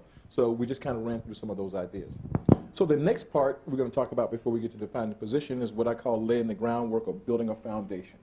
I think most of the mistakes happen early in the process. And here are some of those key ideas here. Okay, I went ahead of myself. Let me get here. And a lot of this stuff is related to HR, right? It's getting the crystallized vision of what we're doing right before we begin. And I'll give you an example. Defining a position is profoundly important because what you don't want to do is find the perfect candidate for a job that doesn't exist, right? So let me give you an example I often use. You know, in the universities you have things such as the honors program sort of thing. So imagine someone to lead an honors program. You can classify that and define that many different ways. If you can have a regular tenure track faculty member with a collateral duty to lead the honors program, right? You can have an associate provost for honors, and you can have a director of honors, right? If you were here last hour, we were talking about pathways to administrative positions, and we talked about the dark side. There are faculty members who will never, ever, ever apply for a job that's called director because they don't see that as a part of their profession. But if it's a tenure track position, they would. So the point is, whether it's an associate provost, a director, or a tenure track position with a collateral duty, that fundamentally changes who's going to apply. So it's not what you think about the position and how you define the position. The question is what sort of bait are you going to use to attract people to apply for that position?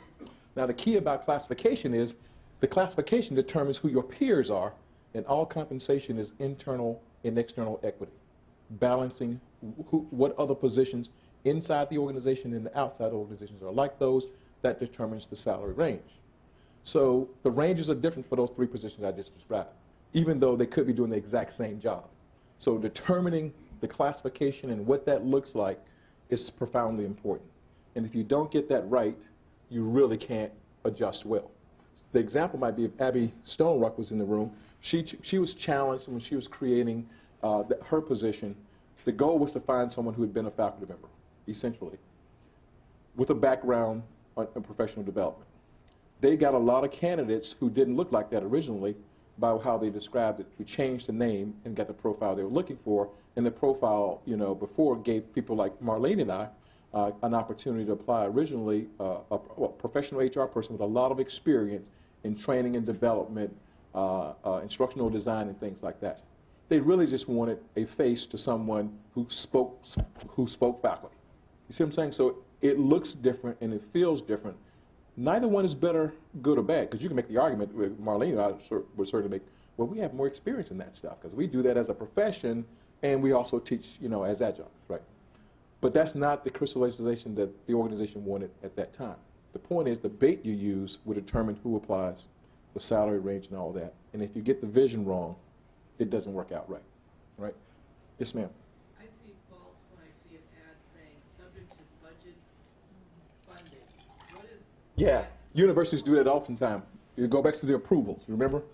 And universities have all these subparts, and faculty divisions and colleges will go out and search, and then at the end of the year, the legislature or the university didn't give them money, right? My wife's a historian. I've seen it many times. Oh, yeah. The question was about she's seen ads that have a line that says subject to, budget or funding. Yeah. And I think it's a waste of organizational and institutional resources, time and effort, and the candidate's time, right? Because they didn't do an organizational analysis. They didn't go through the process of validating that this was important to us and that we're going to do it and agree upon it, in advance. The only exception to that, I would say, is when universities they plan to hire and they're final authorities with the legislature, right? Meaning that they plan to do this and they'll say, hey, this is subject to legislative, kind of funding or whatever, and if there's a cut, they pull it back. But I still think it's a disservice to the candidates and everybody involved in that time that can work out their internal procedures differently to prioritize. They probably shouldn't do that, but organizations do that, unfortunately. Yep. All right, so knowing how many fish are in the pond before you go fishing is important. We know that if we have an ad for an English professor, sorry, Dr. Capps, there's going to be a whole lot more applications than is for the biologist. And if we know that, then we recruit differently, right? If we know we got to really hunt, then that's going to give us a pause for doing things differently.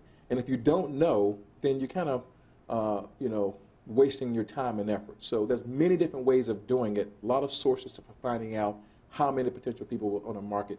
That's important to do. Your HR people should be involved in helping you doing that. Understanding your organization's policies. I'm still amazed as an HR person when deans, directors, or vice presidents ask basic questions about our policies for hiring. But the key is they don't do it every day. So as we said before, you got to partner with your HR people, your organization, to know the rules of the game before you start the process. Incorporate any diversity or equal opportunity consideration an organization might have, and then create a recruitment strategy, right? And that's about where we advertise and how we go about it. And recruiting is taking affirmative steps to go look for people who are not looking for a job. Advertising is placing an ad in the Chronicle or Inside Higher Ed and waiting to see what happens. Two fundamentally different things. Ideally, you would never put an advertisement out if you don't know you already have folks recruited into the pool. Because HR and the hiring manager and the hiring department should be recruiting at all times, trying to identify people who might be interested in potential opportunities, right? And doing something to entice those people into the market, right? So recruiting is a very important part. Not everybody does it well, right? So, but we should. And then establishing a time frame. And for me, a time frame is more about establishing a deadline. Because if you don't, work expands to fill available time, meaning it goes on, and the longer it goes, the more likely you're going to lose the best candidates. Because people who are in the market for a job right now, they place many ads, and if you wait, those folks, the best are going to get snapped up, okay? So we got Dave, who's first in the back, okay? On the hiring range. Yes. So VCCS drives some recommendations on Yes. hiring ranges. But if we know institutionally that's not reality, so we say this English faculty could be between 47 and 104. Yep. But we know really we're going to hire them between 47 and 48. Yep. What do you ethically put in the ad then? Yes. That's so Very you don't good have question. somebody who says 90 is a breaking point for me, and we say let's not waste either of our time. Exactly, that's a great question. So you got two different parts. You got a hiring range, and you have, a salary range and a hiring range, right? And so some organizations advertise the salary range. Some advertise, just the hiring range. I always say put what is most advantageous to the organization. I worked at an institution before coming here, very deep pockets. We said it was negotiable because it was negotiable. There was a lot of resources available. In the VCCS, we tend not to have those kind of resources. And then you have to balance internal equity as well. So if your expectation that you're going to go 40 to 60, you put 40 to 60 because you're not going to entertain, 62, right? And so I think the ethical and fair thing is to communicate to people that here's what we plan to do. And that's the hiring range, right? So putting the DHRM salary range is okay if you're going to consider all of that. But if you're not, then putting the other range. Some put nothing, some put it's negotiable. I just think it should be either way, it should be truth and disclosure, regardless of what it is, right? And some organizations that put negotiable, they're really not negotiable. And I think that sets up the wrong expectation. So ranges are designed to entice rookies, veterans, and superstars. That whole range, and the key is who you're trying to attract for this particular position at this time. That's part of the organizational analysis, right? Because if your budget doesn't allow you to attract a superstar, then that's okay. You're communicating to superstars that, hey man, it's going to be 40 to 52. That's the way it is. But the budget allows you to consider the superstar, it could be 40 to 70, right? But that decision needs to be made before you waste your time as well as their time. All right? All right? So, okay. All right. So we're going to press ahead. We're going to, we're going to make sure that we get through. So I'm going to rush ahead and give you an overview of the content that's here. And we'll create other opportunities for getting information. I have a handout and some other information. This won't be the only opportunity you'll have to interact with me. All right, so position analysis, as we talked about before, very important, a lot of detailed parts. Getting back to what you're saying, Cameroon. The nuances. There's no such thing as an assistant professor of biology. They're not all the same, right? It's what the organization needs. Those things have to be there. Forming the committee, 3 or 4 different parts. Generally speaking, for the person you want to chair to be an equivalent position, if it's a tenure track, a multi-year sort of position, that person should have equivalent status or above, right? The number of people correlated with the importance of the position. For presidents, we have 11 members, right? For an adjunct position, I'd have 3, right? For a regular position, I'd have 5. You know, it would depend on the challenge of the position. But you want to have diversity of perspective, right? People with different views. And I think the novice perspective is the most important, which is a person who's not in the department, who's not involved in the process, have no stake in it, who can bring some sanity to the process of asking difficult questions of why are we revalidating our assumptions, such as why is a degree at Virginia Tech better than it is at Radford? Because I went to Virginia Tech. That's why, right? You see what I'm saying? So the point, the person who's not involved and they're not in the department will ask tough questions and allow people to challenge their assumptions about what it looks like. So another checklist for you there. Ideally, every appointing authority will give a charge to the committee to tell them why this is important, things to look for, and some of their preferences and prerogatives. Ideally, that would be both written and verbal. And it's written because when the committee goes off and does its thing, and it's 3 months later, they got something to refer back to. Here are the priorities and the prerogatives of leadership, and it just reminds us, right? So instructions about the process, there's another checklist there in the book on that. Here are some of the typical elements there that you might have in there. The most important is the form of the recommendation.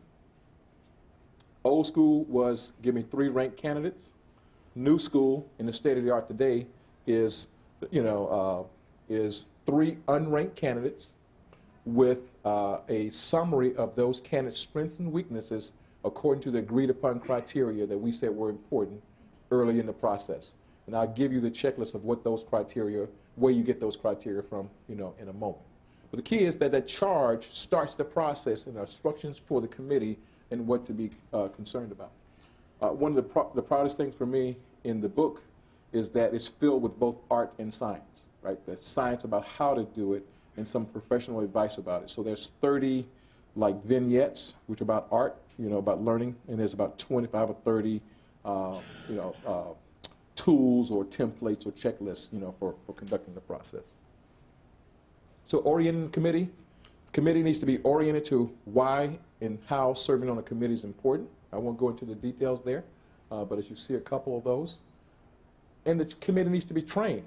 How many of you have ever been trained on how to screen and evaluate a resume?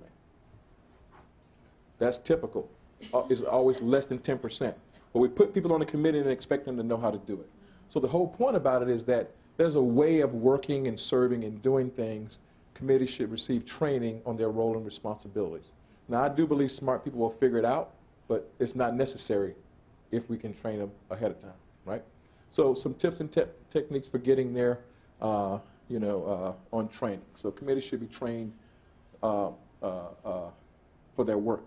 3 or 4 models of getting there. Some organizations say if you're going to serve on a committee, you got to come to this 2-hour training session. Virginia Tech has a great program that they do for their, I've seen them present on their program a couple times.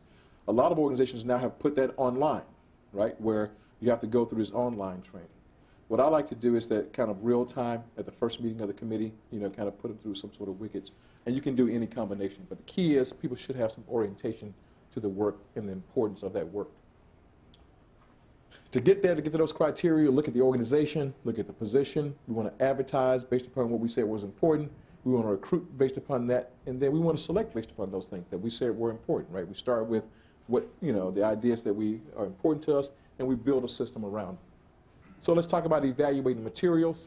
We're going to talk about selection as a whole, right? We're going to talk about the criteria, methods, to do that, and then the tools for evaluating people. And here are the sources of information that should be used to make a decision about who's most qualified. All right? Should come from that organizational analysis, the priorities and needs of the organization.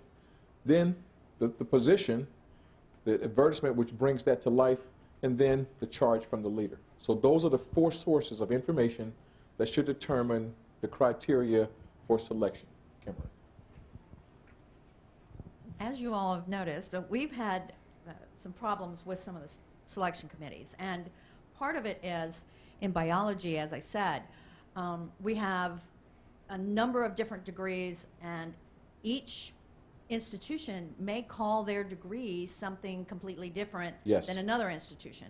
So we get ecologist, we get basic medical science, we get biology, we get environmental things, and proteomics, I mean, all sorts of things.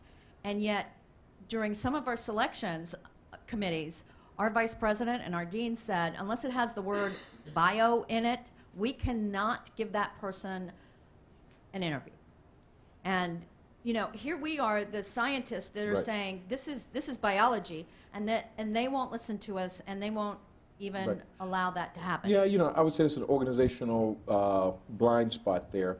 We can talk offline about the issues there and try to get there, but you know, it just didn't seem to be right-headed, and we'll talk offline. So the four areas of criteria, you know, that should be used to make those decisions, and I put an asterisk there for organizational fit, which we'll talk about at the end. So I know I'm going fast after selection, then we'll pause to check in with you for more questions. So which criteria that you choose will determine who's most qualified. There's no such thing as a person most qualified inherently for any job, right? And so we'll give you an example to illustrate that. So we got Roger Federer. He's considered the best tennis player of all time, right? And then we got Rafael Nadal, right, who is his arch nemesis. So he beats everybody all the time on any surface except for this guy. This guy beats him 2-1. So who would you hire? The best of all time or his arch nemesis? Best of all time? Who? Arch nemesis? So the key would be, depends on the criteria. And so the issue is that he's called the king of clay. So if it's on clay, hire him. If it's general, you probably should hire him. Because it's kind of hard to go home and say to your president, we just turned down the best of all time, right? So the key is the criteria depends. So give you some of my professional experiences. So, you know, I worked at Bates College in Maine, private liberal arts school, you know, top 25 school. Northeastern University, that's where I did a fellowship there in the provost office. And then take your typical community college, right? So at Northeastern and Bates, everybody had a terminal degree. 97% of the faculty at Bates had a terminal degree. You get no credit for that, right? At a community college, it's probably a plus factor. At Northeastern University, all the students were required to do kind of a co-op or intern sort of ship. So if you had industry experience, that was a plus. At Bates, if you didn't come straight out of Tufts or Harvard or Boston College, it was a negative, right? At a community college, it's probably a plus. Experiential education, plus there, certainly a negative there, probably a plus here. If you had a research agenda, you got no credit because everybody had it. It was a basic expectation for those two institutions. Sometimes at community colleges, we give you a negative because we're like, man, you know, it's a 10, you know, it's a 5-5 course load, and you're interested in something else other than our mission. So the point is that it depends on the criteria you choose who's most qualified. There's no such thing as this person that's best qualified for any given job. It's how you define it and what your institution needs. And that's very, very important. And that's why you got to do the organizational analysis and the position analysis to determine who best suits what you're trying to accomplish at your organization. So once you use those 4 sets of criteria, then you develop some sort of objective measuring tool, you know, those 4 sources of information. You create some sort of instrument, right? I'm going to give you 4 different versions of the same. You can use them in combination in other ways, infinite possibilities. So our criteria, either you got it or you don't.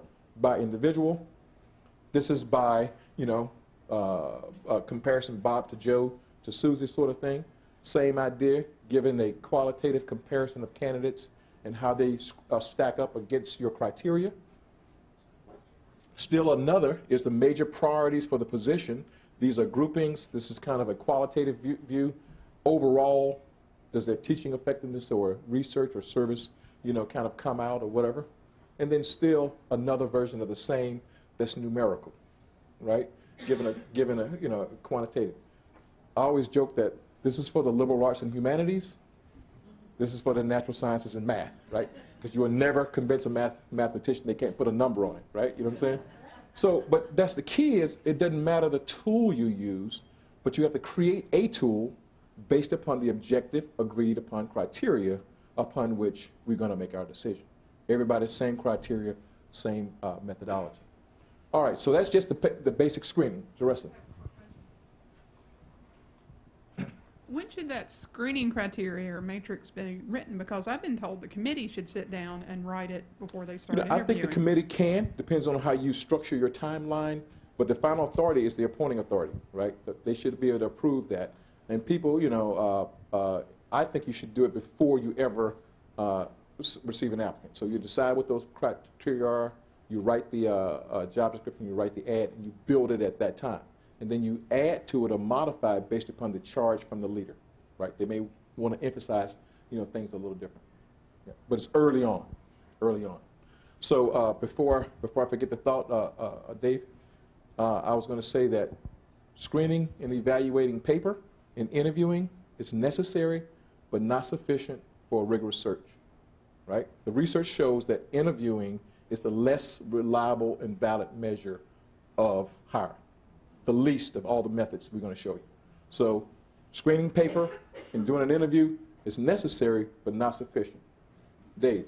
I've heard that it's risky to change that criteria when you build the matrix after you've written the job ad, because if you get challenged, people may say, no, you didn't say up front this is what you were going to do. What might you say to that? Well, I agree with that principle. The idea is that's why you're doing it early in the process and not wavering based upon the wind, right? Because sometimes people do that in order to advantage the candidate they want, right? So those 4 criteria at the beginning of the process. So many different ways of screening and evaluating candidates. Telephone or video interviews. Video interviews are really getting big these days. We have video interviewing software within the VCCS for all colleges. You should think about using them. If you come tomorrow, we talk about adjuncts, you'll see that system kind of in works. But a work sample is the most important thing, right? Every position should have a work sample as a part of the process. It's the mother of all tests. And a work sample is real work, right? So Dr. Capsey will share with you for presidential searches, we give a 10-minute presentation. This is what they do for their living, right? They talk and present to people. And I joke that having done 20 searches that I can tell you within 180 seconds about a 90% accuracy of who's going to be advanced in that process. Because if you're not presidential, you can't make it up, right? So then it's the same thing for teaching faculty, right? Research shows that we can't describe what good teaching looks like, but they've even done studies where they take out the sound, and students who see the sound and don't see the sound evaluate the same.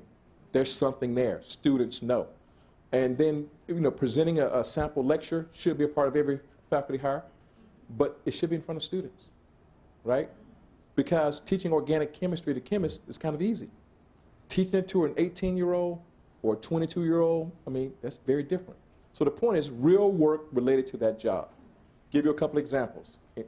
HR folks I've hired before, I hired a compensation person. I had them to do a salary structure for HR people and to make a recommendation on their salary.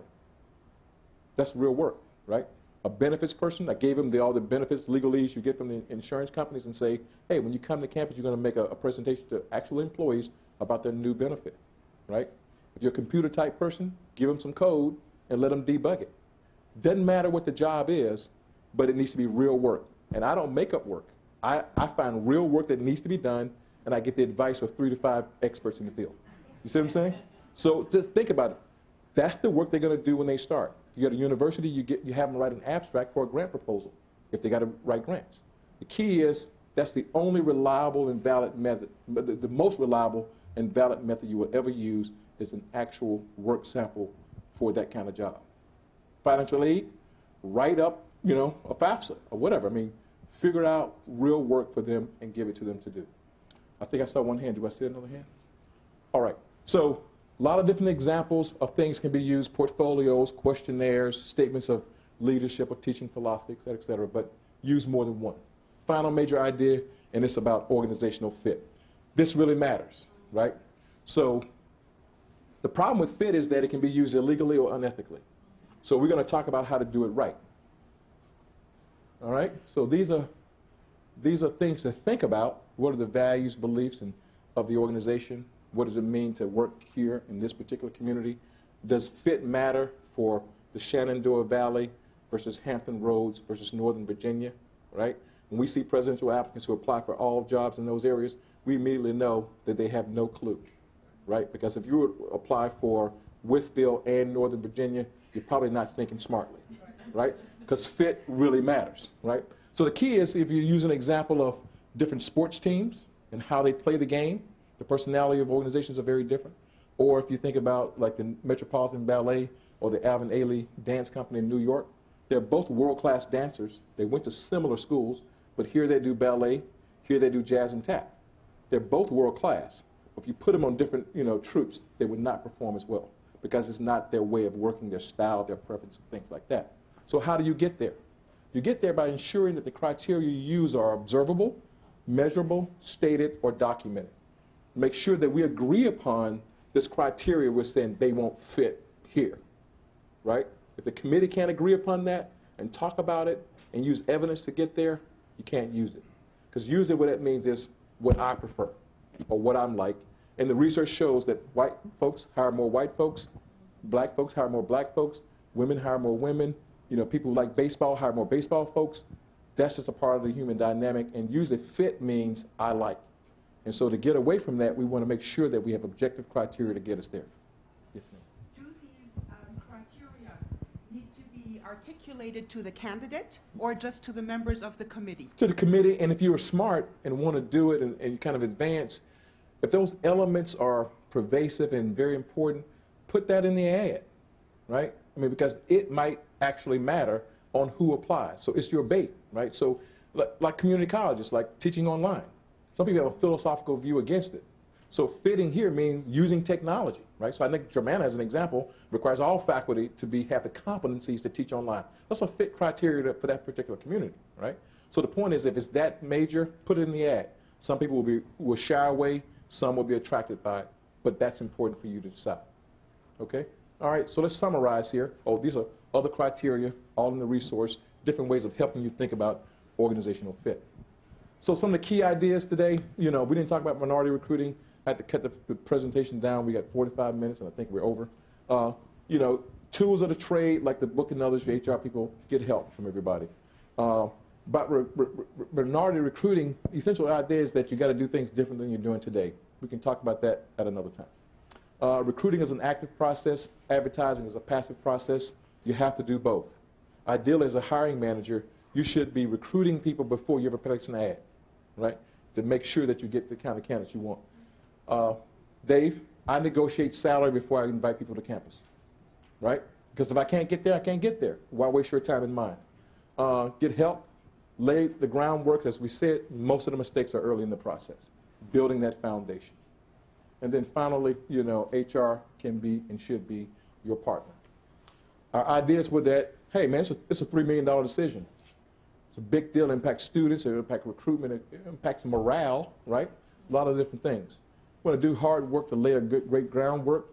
We gave you kind of a long a process of 16 steps. You can utilize parts of the different steps or model as appropriate. Defining the position is profoundly important. And then we talked about selection criteria, methods, and tools. And then finally, organizational fit. You can and should use it, but you have to use it in a legal and ethical manner. Multiple screening methods get you to quality. Resume, screening paper, necessary but not sufficient for a great search. And engage your HR folks and the rest of your stakeholders. I know if Dr. Stonerock is standing in the back of the room, that means I ran over. And I know we have other folks coming in after. But the good news is I'm your HR guy, right? My job is to support you, and you will have many opportunities to interface with me and my department.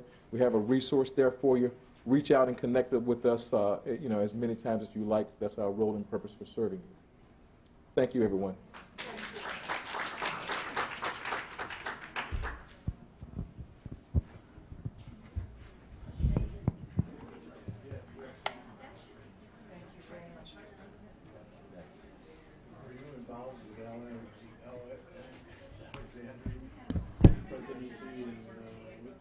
Yes.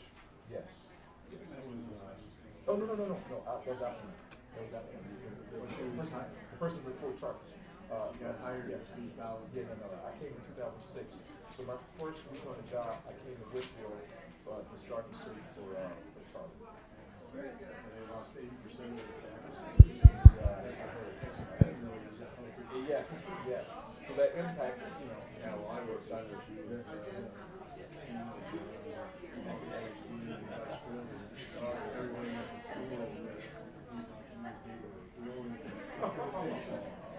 Everybody wanted to. Yeah.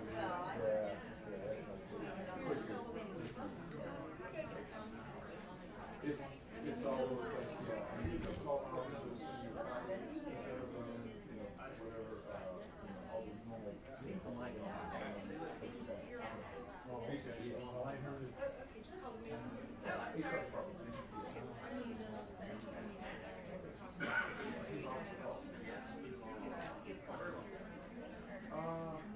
No, I wouldn't have that one, so just call her. Yeah, the other part is Laura has a partner.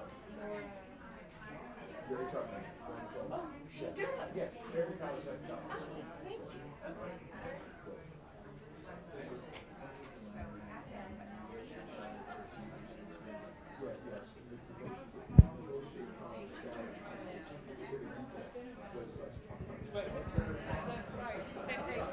Exactly. So I generally you know, you being really very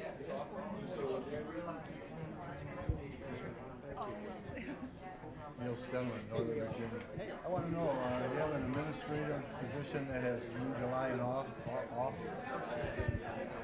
10-month contract? 9.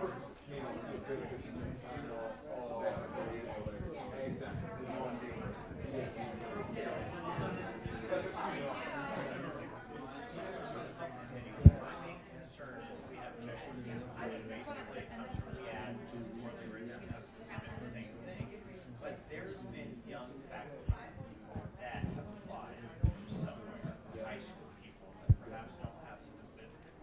Look to me, at least I want to see more from them that we can't do because of this checklist system. Yeah, the ideas behind it. So the question is, are you looking for talent or experience or both? Some organizations are like, you had bad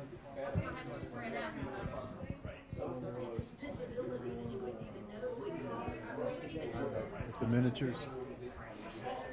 Making the sheet, changing the sheet, and so that young talent could be rated high enough to get in the top 3.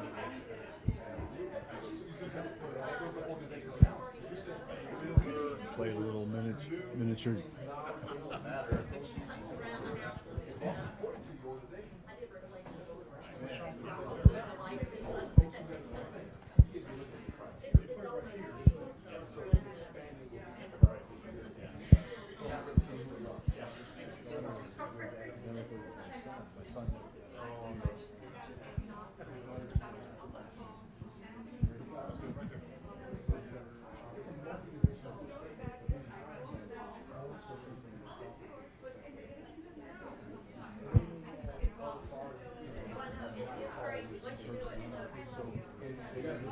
In fact, his boss, he said, you're probably education is getting to be years ago, they couldn't get a job in anything. That's why I said before, before recognition matters, because the community didn't have the decision is very good.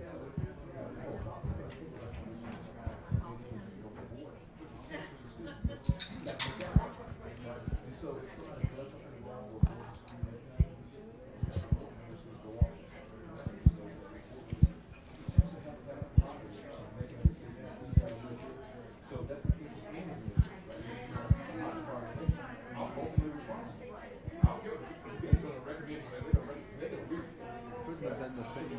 baby, though. 15 years here.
Everybody I know that ended up, I didn't really know, but that I know of, it was always. I have criteria that says that you have experience I had somebody that comes from the military in an accredited program that's teaching accredited. Is it equitable?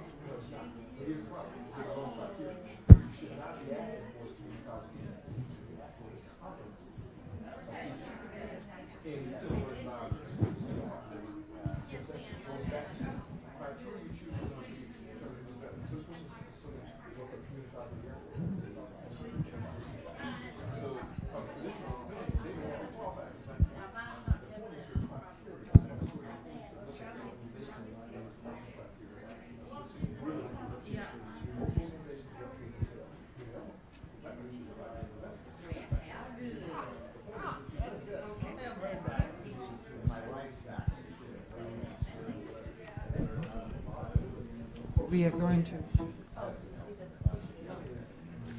One press unmutes it. Careful, that cord that cable's getting over. Yeah. Okay. Yes. That's very good. Okay. Am I on? Shall we try to just say a time to meet because And let's see. Do I have a clicker or something like that? breakfast is between. I never get up early. Well, I get up early to work. That's Yeah. I I just. Okay, right here. Breakfast is from 7:15 to 8:15. This will be 7:45. 7:45. Yep. And where? Okay. Yeah. Okay. Yeah. Finance, low income. Thank you. Do a fast reboot.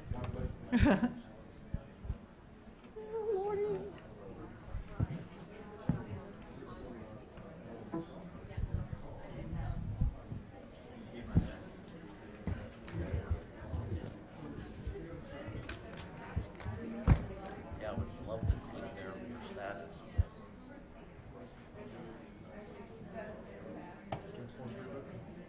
Might have to, yeah. One word of English. Got no mouse whatsoever. I blame people who touch it. Watch every 10 minutes. She's got it. What are you looking for? The lavalier. She's wearing it. Oh, she is. Dave. Dave.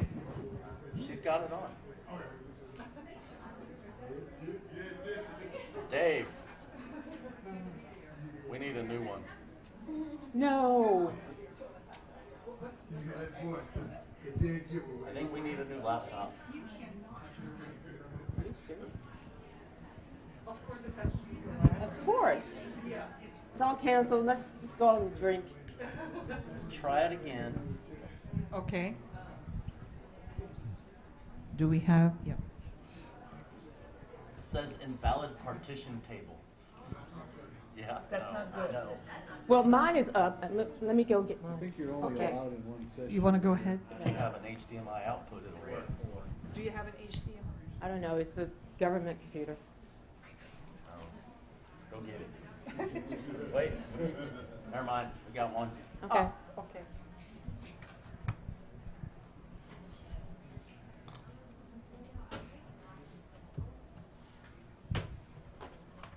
Wow.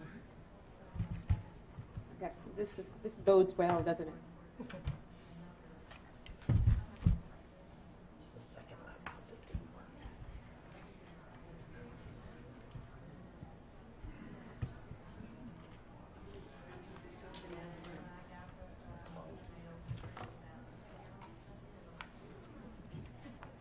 Sounds like things are working. Are they?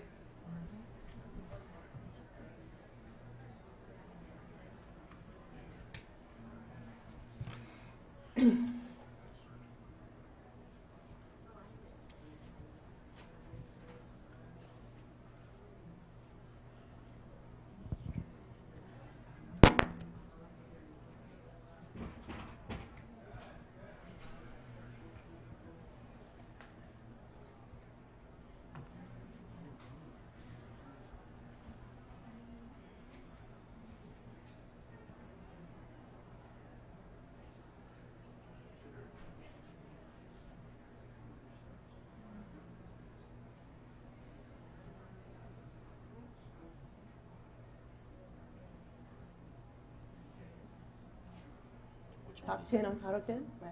No, This one? bottom. Oh, this one. Top 10, I guess.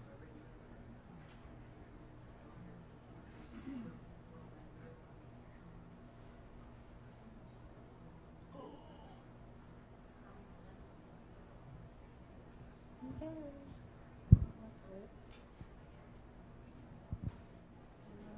Stop giving them jokes. Okay. Yes, I will. Okay, thank you. Well, good evening, everyone. I know it has been a packed day full of lots of interesting information, and so I appreciate you participating in really a very big issue on campuses, and you know the media has been really paying a lot of attention. With a raise of hands, could you please let us know a little bit who our audience is? So if you are administrative faculty, please raise your hand. If you are teaching faculty, please raise your hand. Okay. And who has been or is involved in investigations? Okay, that will kind of give us a good sense. So Title IX, as you well know, is definitely part of the discussion in higher ed and also on the federal level. Let me introduce you to our presenter, Greer Saunders. She is a native Richmonder who heads the VCCS office, a system office for counsel. She worked at the Office of the Attorney General as legal representative for various higher education institutions and statewide coordinator for domestic violence initiatives, and also coordinated the office's efforts to combat sexual and domestic violence. She has her undergraduate degree from the Virginia VCU, and is a graduate from my alma mater, George Washington University, and a Juris Doctor degree from Washington and Lee University School of Law. So without further ado, I'm sure that we are all very interested in hearing the top 10 of Title IX. I'll give you Greer Saunders. Thank you. Thank you. And please, logistically speaking, yes, we know that you will have questions. We love to have your questions, but please, could you raise your hand? Because of this live streaming, it is very important that those who are not physically here really hear you and hear the question. So feel free to ask a question, but raise your hand so we can get the mic to you. Thank you so much. Thank you for that wonderful introduction. It is the last presentation of the day. I am the only thing keeping you from the reception. Thanks, Abby.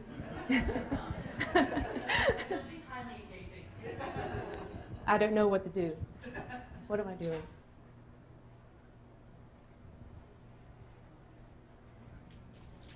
This is great. Do I push? Yeah, I'm pushing it out. Nothing's working.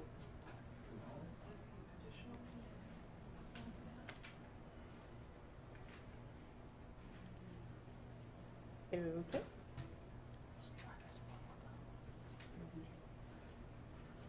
So, number 10. Yes. You mean this isn't about sports? No, it isn't about sports anymore. I remember my first Title IX presentation in 1999, and it was about sports. But that was long ago. And as you know, we are speaking of mostly sexual assault on campus, but it encompasses a range of, a range of types of sex discrimination. So Title IX is a 1972 law that prohibits discrimination based on sex in education programs and activities that receive federal financial assistance. You might have heard of the acronym OCR, that stands for the Office for Civil Rights. It's within the U.S. Department of Education, and it enforces Title IX. Title IX also prohibits employment discrimination, but if you file a complaint of employment discrimination, the EEOC will handle that complaint. Okay. This is great. It's not mine. Examples of sex discrimination include sexual harassment, sexual misconduct, and pregnancy discrimination. This isn't going to work. I'm going to be in the way. Hey, great. What did I do right? You stood on the right side. Great. All right, I'll just stay here. Oh, yeah. Our responsibilities as VCCS and colleges within the VCCS is to take immediate and appropriate action to investigate and determine what occurred when the college knows or reasonably should know of possible sex discrimination. If it has occurred, we must take prompt and effective steps to end the discrimination, prevent its reoccurrence, and address its effects. Great. Much of what people say when they say Title IX training, it really is Campus Save training. Title IX training really doesn't exist in the law. If you read the law, it's really merely a paragraph.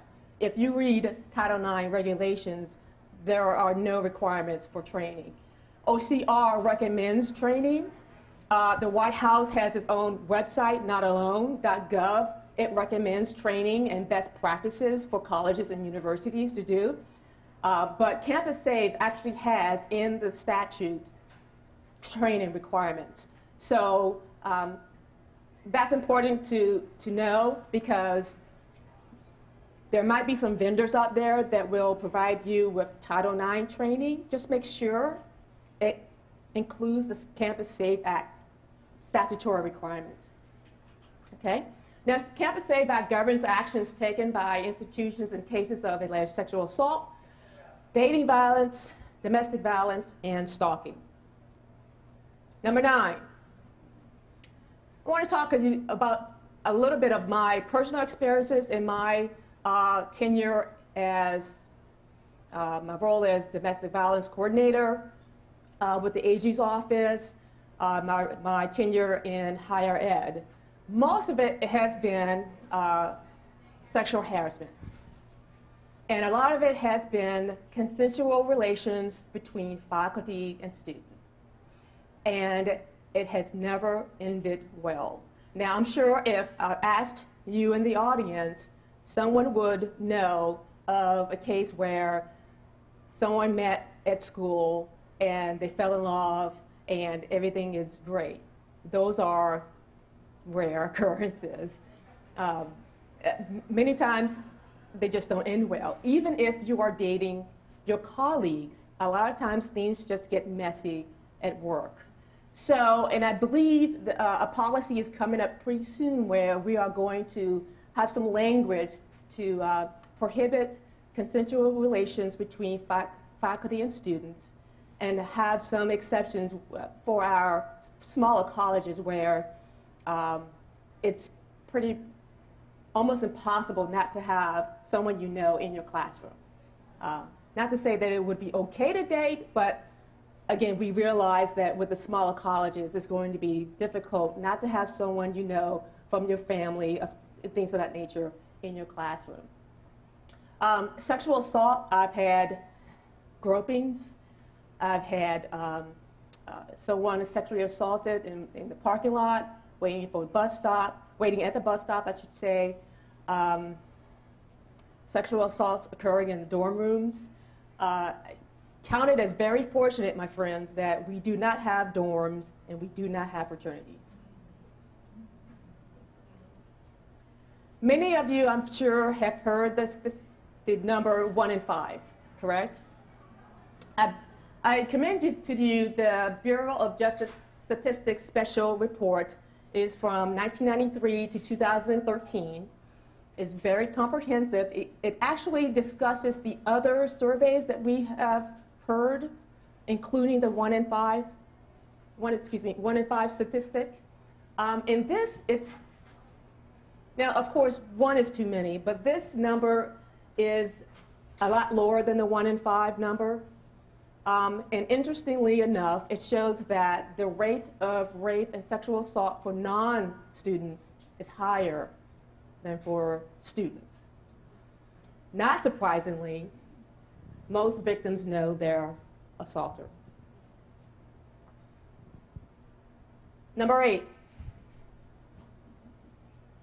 Yes, we do need a policy. In fact, if we don't have a policy, we would be in violation. Those are a lot of words up there. It's a long way of saying that we are not going to discriminate based on gender or any other non-merit factor. It applies to everyone, students, faculty, staff, and third parties, contractors, visitors, for example. It also can apply to conduct that occurs off campus if it has an effect on campus. So with each violation, if it comes to our attention, if it happens off campus, we will assess whether or not it has that effect and then determine whether or not we need to make an investigation and take any other action.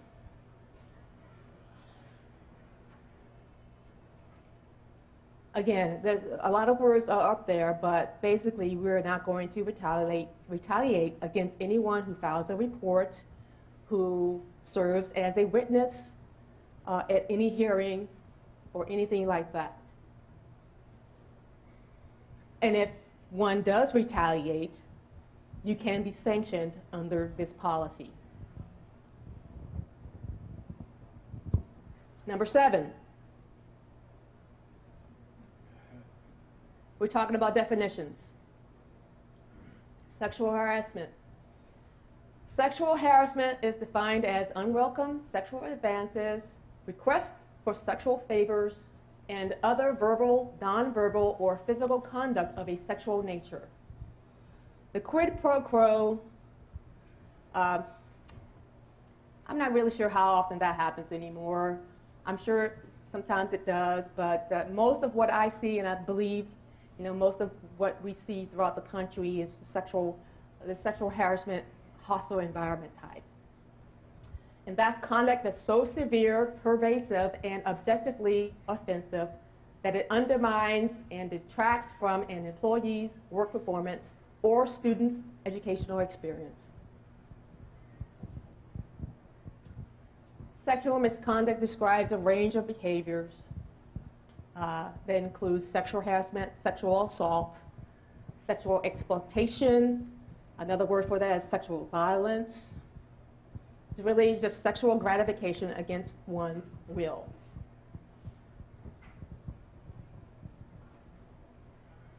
Consent. This is the hotly contested word.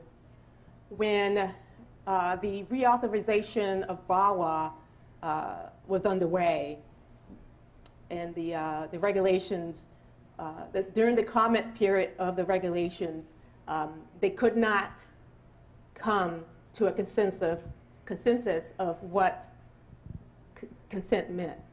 So they decided not to define it. They just gave up.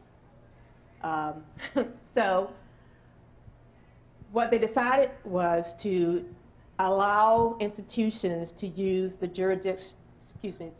the locality jurisdiction's definition.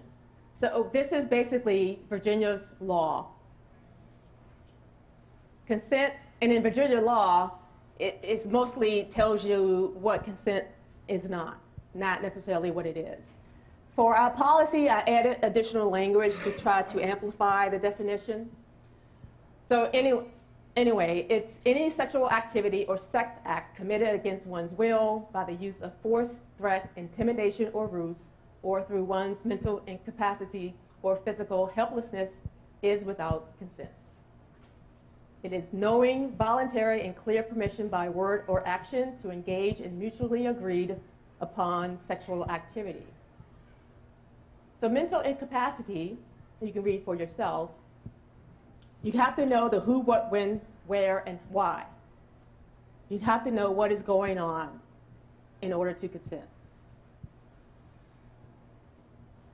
Incapacity or incapacitation is not the same as intoxication. Although you can become incapacitated through alcohol and drugs. Physical helplessness, you can read, unconsciousness or any other condition existing at the time which otherwise rendered the person physically unable to communicate, and unwillingness to act, and about which the accused knew or should have known. Again, physical helplessness can be achieved through the use of alcohol or drugs. Number 6. This is about the complaint procedures. What do you do if you believe that a policy violation has occurred? What happens when the college receives a complaint? Any employee who believes that he or she is a victim of a crime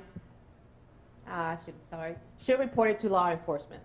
Now, you have the choice not to report it to law enforcement. No one will force you to report it to law enforcement. We encourage you to report it to law enforcement. It is a crime because we believe that law enforcement best handles these types of things, especially if it is a felony. There's new legislation coming out. It is still pending. This session, I'm sure you all are aware of all of the legislation that came through related to sexual assault, and a lot of it related to reporting requirements. So the governor made some amendments, and they're still working on it. So the final version isn't out yet. But in some form, we're going to have a threat assessment committee to determine whether or not, even if the victim doesn't want to report it to the police, the college will have to report it to either the police or the Commonwealth attorney. Excuse me. So, employees should also report crimes defined under this policy and other policy violations to the Title IX coordinator. That should also say students. The Title IX coordinator will assist members of the campus community in reporting incidents to law enforcement if they want to. It's important to know that because of our obligations to investigate these violations and to end discrimination, we cannot guarantee confidentiality. If a potential victim of a policy violation or a crime wants to have confidentiality, that person is recommended to go to a clergy or a licensed counselor or someone else that has a privilege. The Title IX coordinator cannot maintain confidentiality. We're going to talk a little bit about responsible employees later on. A responsible employee cannot maintain confidentiality. I just said that. It's also important to know that don't conflate confidentiality with privacy or prudence.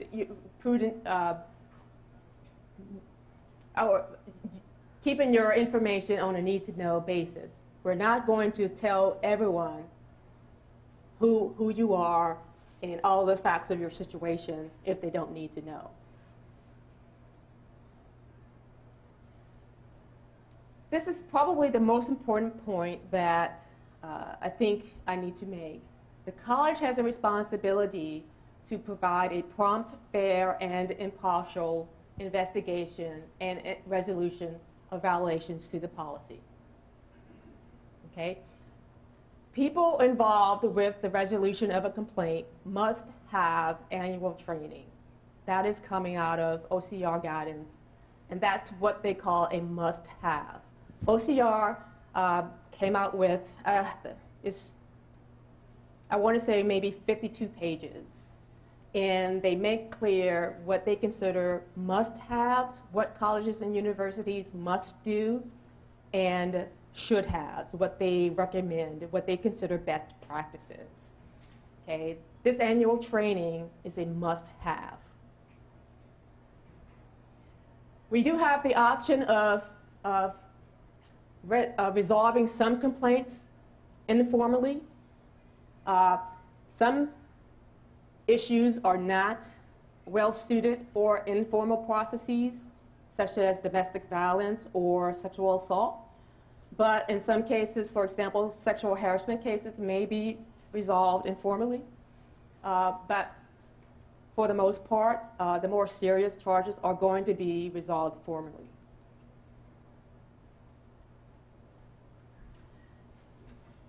The most important takeaway here is both parties will have an advisor of their choosing at each meeting. That could be an attorney, but it doesn't have to be. Sanctions run from education to dismissal. I have one college that is pretty good at having students write a paper on what they have learned from their experience.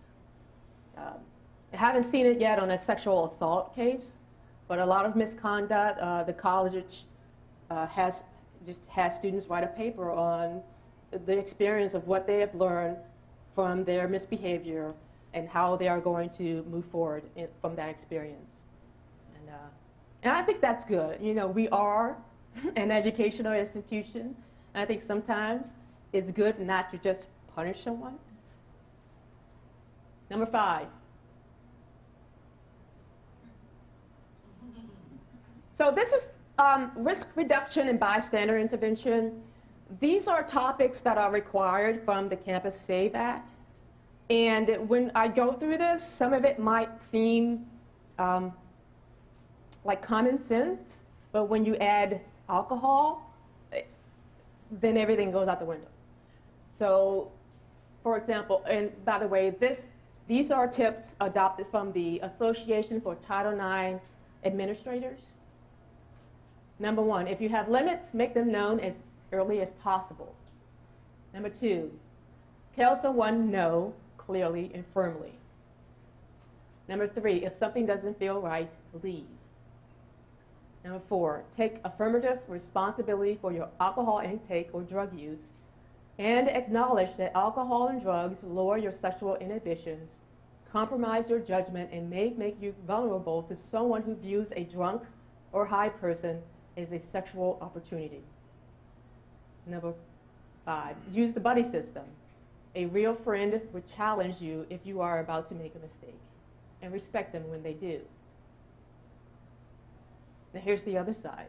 Clearly communicate your intentions and give the other person a chance to clearly relate intentions to you.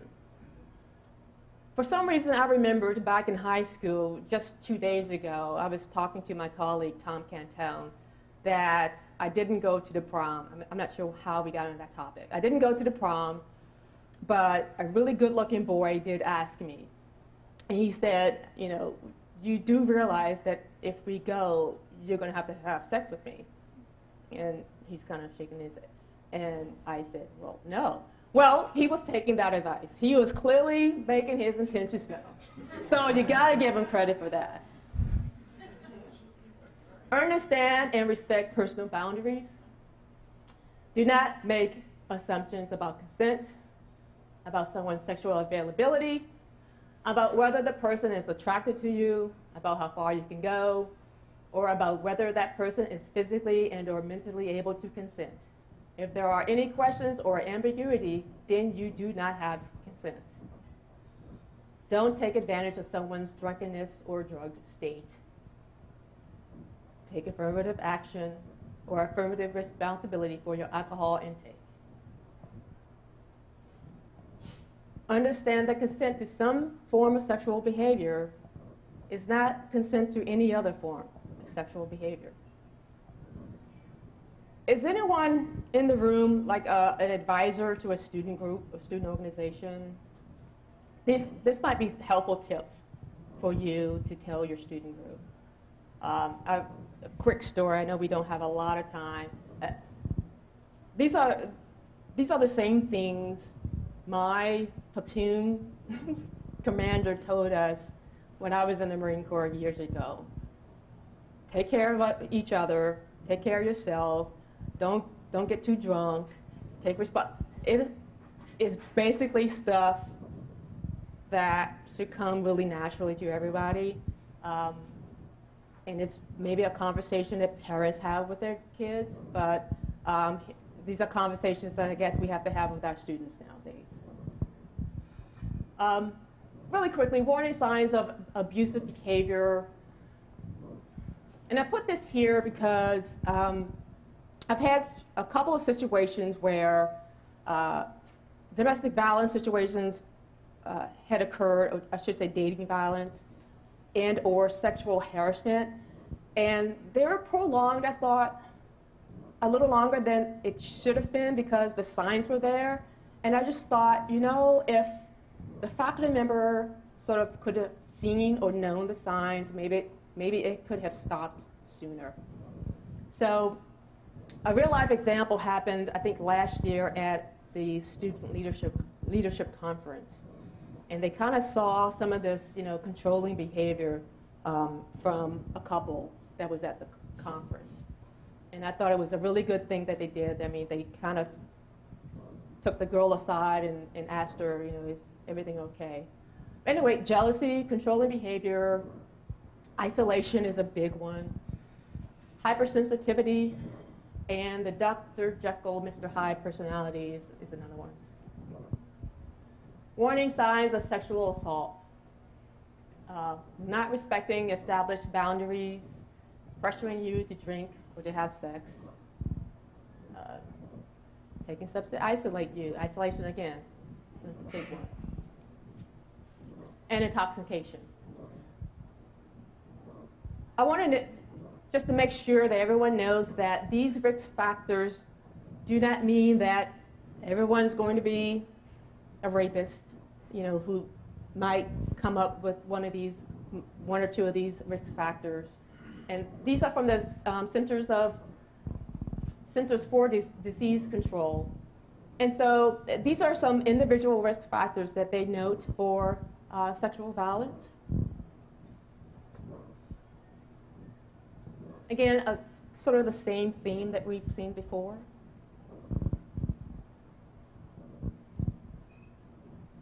Bystander intervention is a very extensive program, and what I am about to tell you today doesn't even scratch the surface. If you want to get involved again, especially if you are a faculty advisor for a student group, this might be something you might be interested in and bring into your campus. They do cost money, so that's something to be aware of. Again, going back to my Marine Corps days, this is the Stop Being a Jerk campaign. We have the Don't Be That Guy campaign.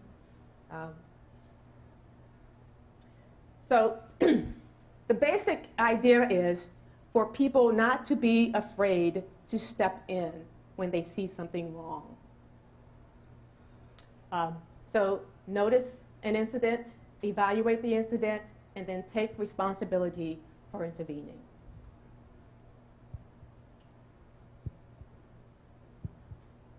the strategies that are discussed during the, again, very extensive bystander intervention programs. One is direct, just directly go up to a person and talk to them. Interrupt that, whatever is going on. If the person is drunk, it notes that this strategy probably doesn't work very well. Distract might be another technique that you may use. I know women like to go to the restroom together. So if you see a friend cornered somewhere with a guy and it doesn't look like a good situation, you just pull her aside, hey, I need to fix my makeup. If you're not comfortable doing anything yourself, maybe you have a friend that you can ask him or her to do something, just delegate. And then delay. Do whatever you need to do to keep them in sight. Number 4.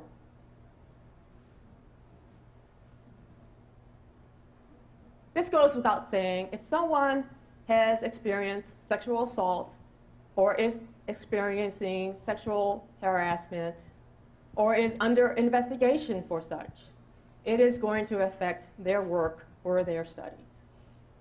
You're going to see it.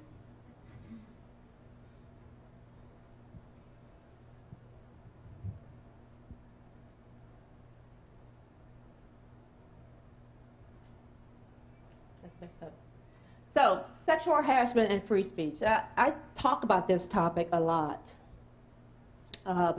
in my freedom of expression or social media presentations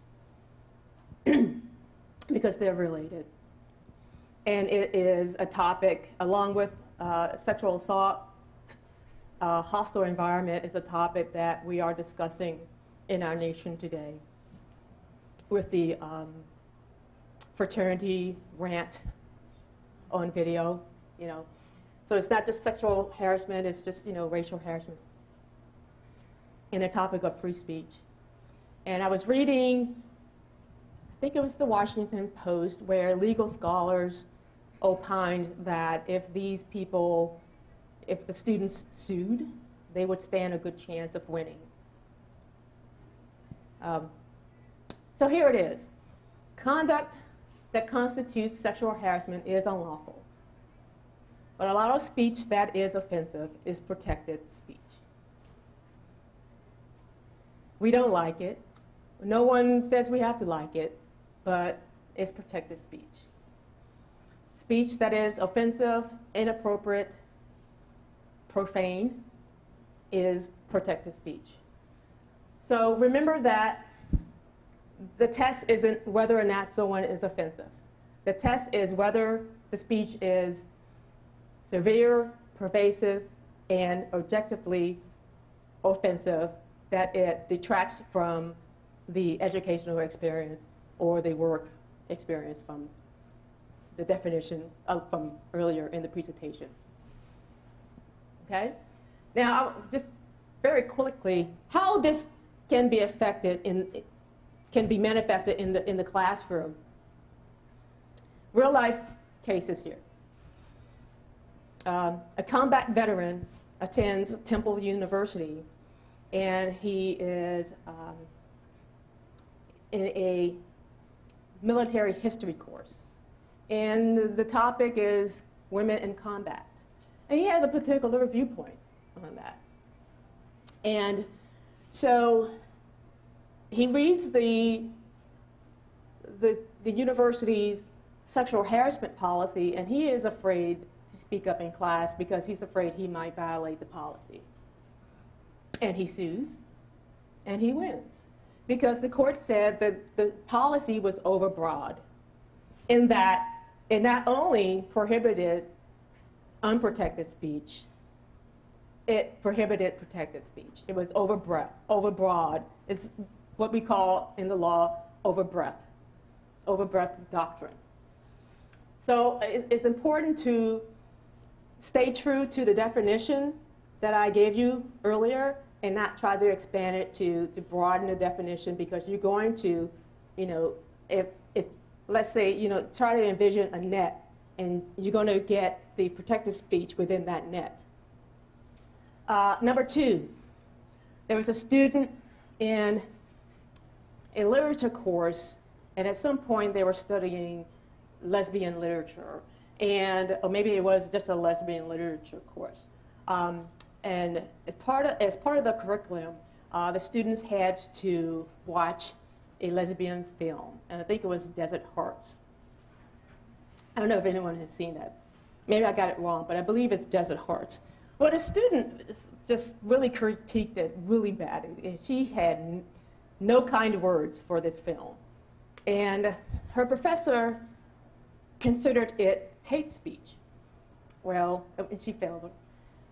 Student sued, and she won. It's protected speech. Lastly, there's a class on pornography, and a student signs up for the class, and during the class, the professor shows images of pornography in the pornography class. And the student says she's offended, and she feels like she's being sexually harassed. What do you think the result of that was?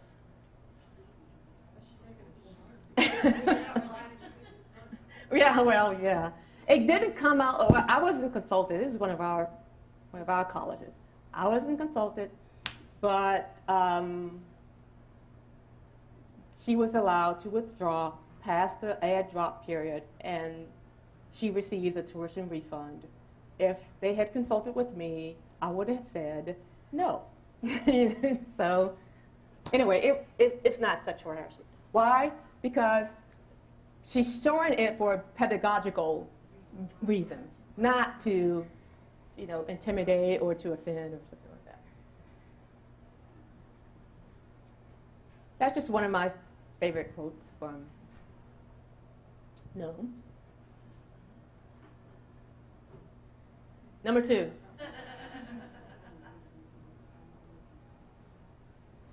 And all I'll say about this is this. I know no one wants anyone to be sexually harassed and especially sexually assaulted. But we have to make sure we give due process to the accused. Remember, we have the obligation to provide a fair and impartial process. UVA fraternity. Duke lacrosse. It happens. And to this day, I'm not sure if anyone has apologized to the fraternity at UVA.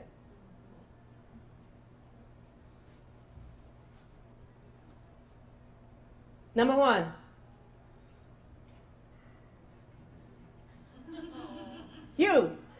You are responsible employees, not because you come to work on time, but because you have the authority to take action to redress alleged violations of this policy.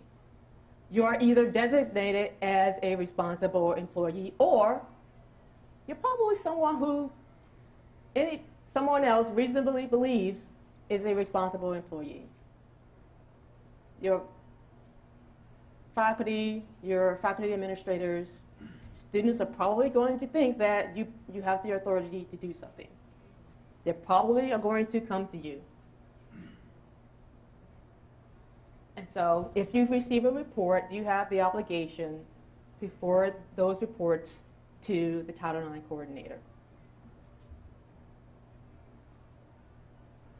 Again, make sure you tell them before they start, because if they have the assumption that you're going to keep it a secret, just to make sure you know, I have to forward this to the Title IX coordinator. Okay? Get the basic information. Who, what, when, where, and how. Okay? Date, time, location of the incident. That's not an investigation. Don't go any further than that. Now, starting July 1st, and again, the governor made some amendments, He sent it back. I think they call it conferees. I'm pretty sure, however, this is going to stay the same. So if you obtain any information that an act of sexual violence may have occurred, you have to report that information to the Title IX coordinator. It's not enough to wait for a report to come to you. If you get a whiff of it in the hall, as a matter of fact, I had a really bad groping. It was a really bad groping / sexual harassment, hostile environment case that came to light because I think it was the dean heard some people talking in the hall. Okay? You will have the obligation to forward that information to the Title IX coordinator starting July 1st. But isn't it good to know that it didn't take legislation for that dean to do that anyway? Oh, let me go back. Okay, as soon as practical after addressing the immediate needs of the victim. So what is that? Make sure that person is safe. Call 911 or campus police. If, friends, family, get someone there to take care of them. Go to the nearest medical facility. You can call the Virginia Family Violence and Sexual Assault Hotline. Pretty soon, we are going to have MOUs with local sexual assault crisis centers. That's another piece of legislation coming up. So that's going to be all automatic anyway. Get that sexual assault crisis advocate and either send her there or they'll probably come on campus if it happens on campus. And encourage the individual, and the crisis counselor will probably tell her or him this. It's important to preserve any evidence. You do not have to make the decision that right then and there to follow through with pressing charges. Get the evidence, and then you have time to decide. You don't have to decide X or A through Z that night.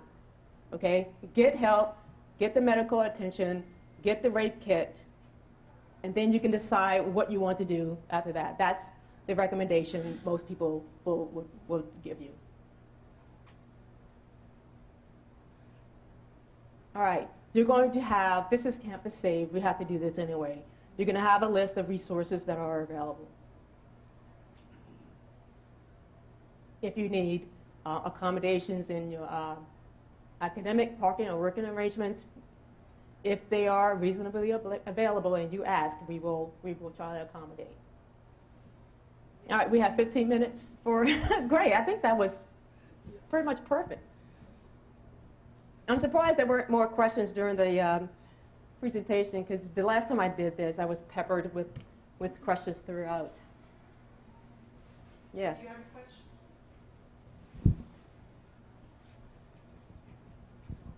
Hi. Is there any kind of information or about the sort of time period? In other words, if a student reports an immediate incident, I've got that, so this happened last night or this just happened. But what if a student discloses something that happened a year ago or a month ago or 5 years ago, or is there any sort of reporting? Statute of limitations. Statute of limitations. What's the reporting responsibility? For the school, there is none, but realistically, the longer you take, the less we'll probably be able to do with that, because the evidence fades, and it's just like in the criminal law. With murders, there's no statute of limitations with murder, but you have the limitations on that. And actually, that statement is in our policy. There's no limitations, but just realize the longer the time between the incident and the report is going to inhibit our investigation. But I should still be reporting it to the Title IX coordinator, even if a student discloses to me that this happened. Mm-hmm. Yes. In the past, I should still be disclosing it, even reporting it, even if it was 5 years ago. Correct. Okay. Mm-hmm.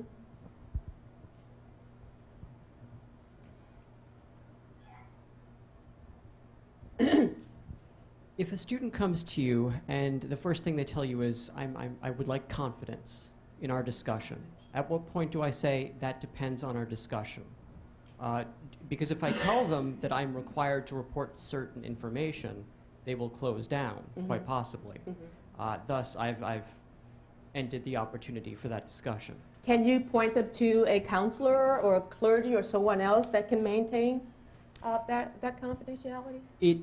Again, it depends on the relationship with the student. The student may feel that they're comfortable with that individual, which is why they're asking for confidence. Now, the counselor that I'm referring them to, they may be a wonderful person, but at the end of the day, they haven't built that relationship.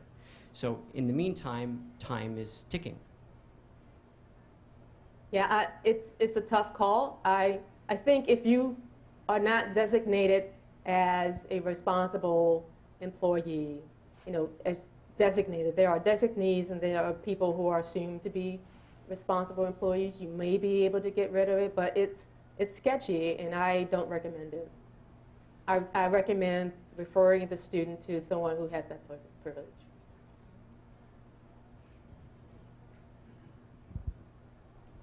Wonderful presentation, by the way. Thank you.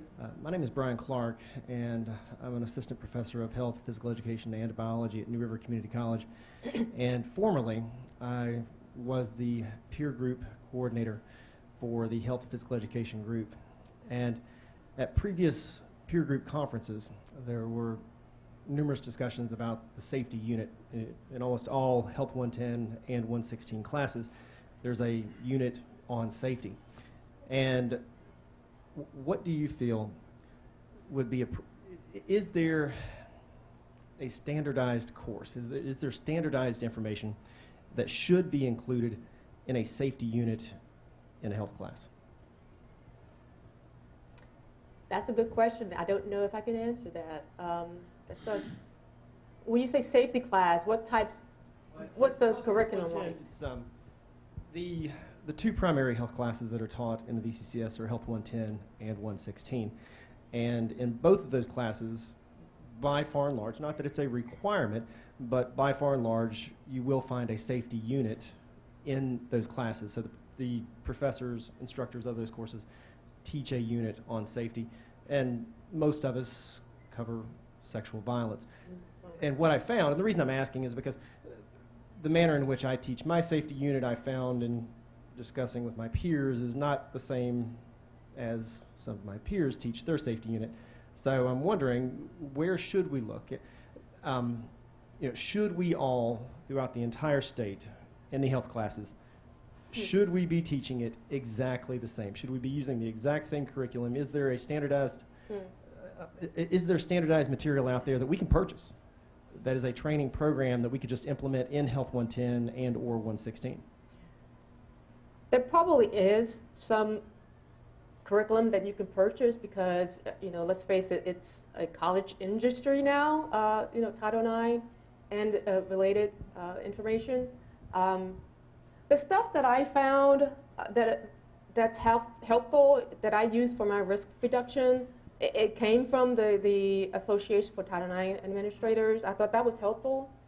I've seen stuff that I don't recommend. I think, go on the White House website. They probably have some of the best practices that you can use, and they have a list of resources, I think, is a good starting point. But I guess mostly I would recommend not adding things like, this is what I've seen. Carry a gun. Park your car under a light. These are things that probably aren't very helpful. When you think about it, you can't even carry a gun on campus, so it's not, the traditional safety, take a judo course or something. I'm thinking more in terms of, again, what I learned when I was in the Marine Corps was buddy system, just common sense, don't be alone, drinking responsibly. And I know that's controversial because people think you're blaming the victim, but you really aren't. It's just like common sense tips that we can tell our young people. I told a story in one of my other presentations about how young people actually do listen to us. The story of a group of women, young women, going out in Shuckle's Bottom in Richmond. It's a hangout, a night area in Richmond area, and they rented a van because they didn't want to drink and drive. Well, there's a double-edged sword to that because it almost gives you permission to drink even more when you're not driving, right? So they go out and they're just, they're 3 sheets to the wind. So much so, when they go back, they don't even know that one of them is missing. And she's off in a ditch somewhere. Literally, she's in a ditch. And thankfully, a police officer finds her and takes her to the hospital. Mom comes, and she says, "What in the world were you thinking?" And she says, "Mom, we weren't driving." So the idea of not drinking and driving, they get. So, but if we tell them, if we drive home the idea, drink responsibly, they eventually would get that too. So I would go on the website and see what kinds of resources they have on that. And I think our Virginia Sexual Domestic Violence Alliance, I think they do a pretty good job as well. Notalone.gov, I believe it is. Mm-hmm. Don't go to thewhitehouse.com. Huh? Don't go to whitehouse.com. No, that's not it. Thank you. I'm from Rappahannock Community College, and I'm also an RN. Is there anything in VCCS policy that would prohibit me from following my requirement and responsibility to report cases of abuse or suspected abuse or neglect? The reason I ask is because I do have some students that are under 18 years old, and I do have some that are elderly. And they will come to me because I'm a nurse and because I'm their faculty member and their advisor and say, "This is happening to me at home." I know a lot of our college processes likes to take a minute and assess what's going on, but from my RN background, I have to immediately respond. Well, even as just a plain employee, if that person is a man, you have to report anyway. Yeah. You just have to. So I would say, no, that policy can't trump the law.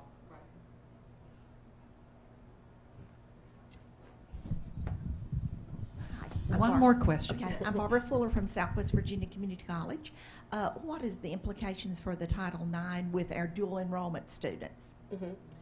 Well, Title IX applies to K through 12 as well, so they may be getting, I'm assuming they're getting some training, but if dual enrolled students are our students, and so if they're a student, they're students, so it doesn't really matter if they're dual enrolled or online.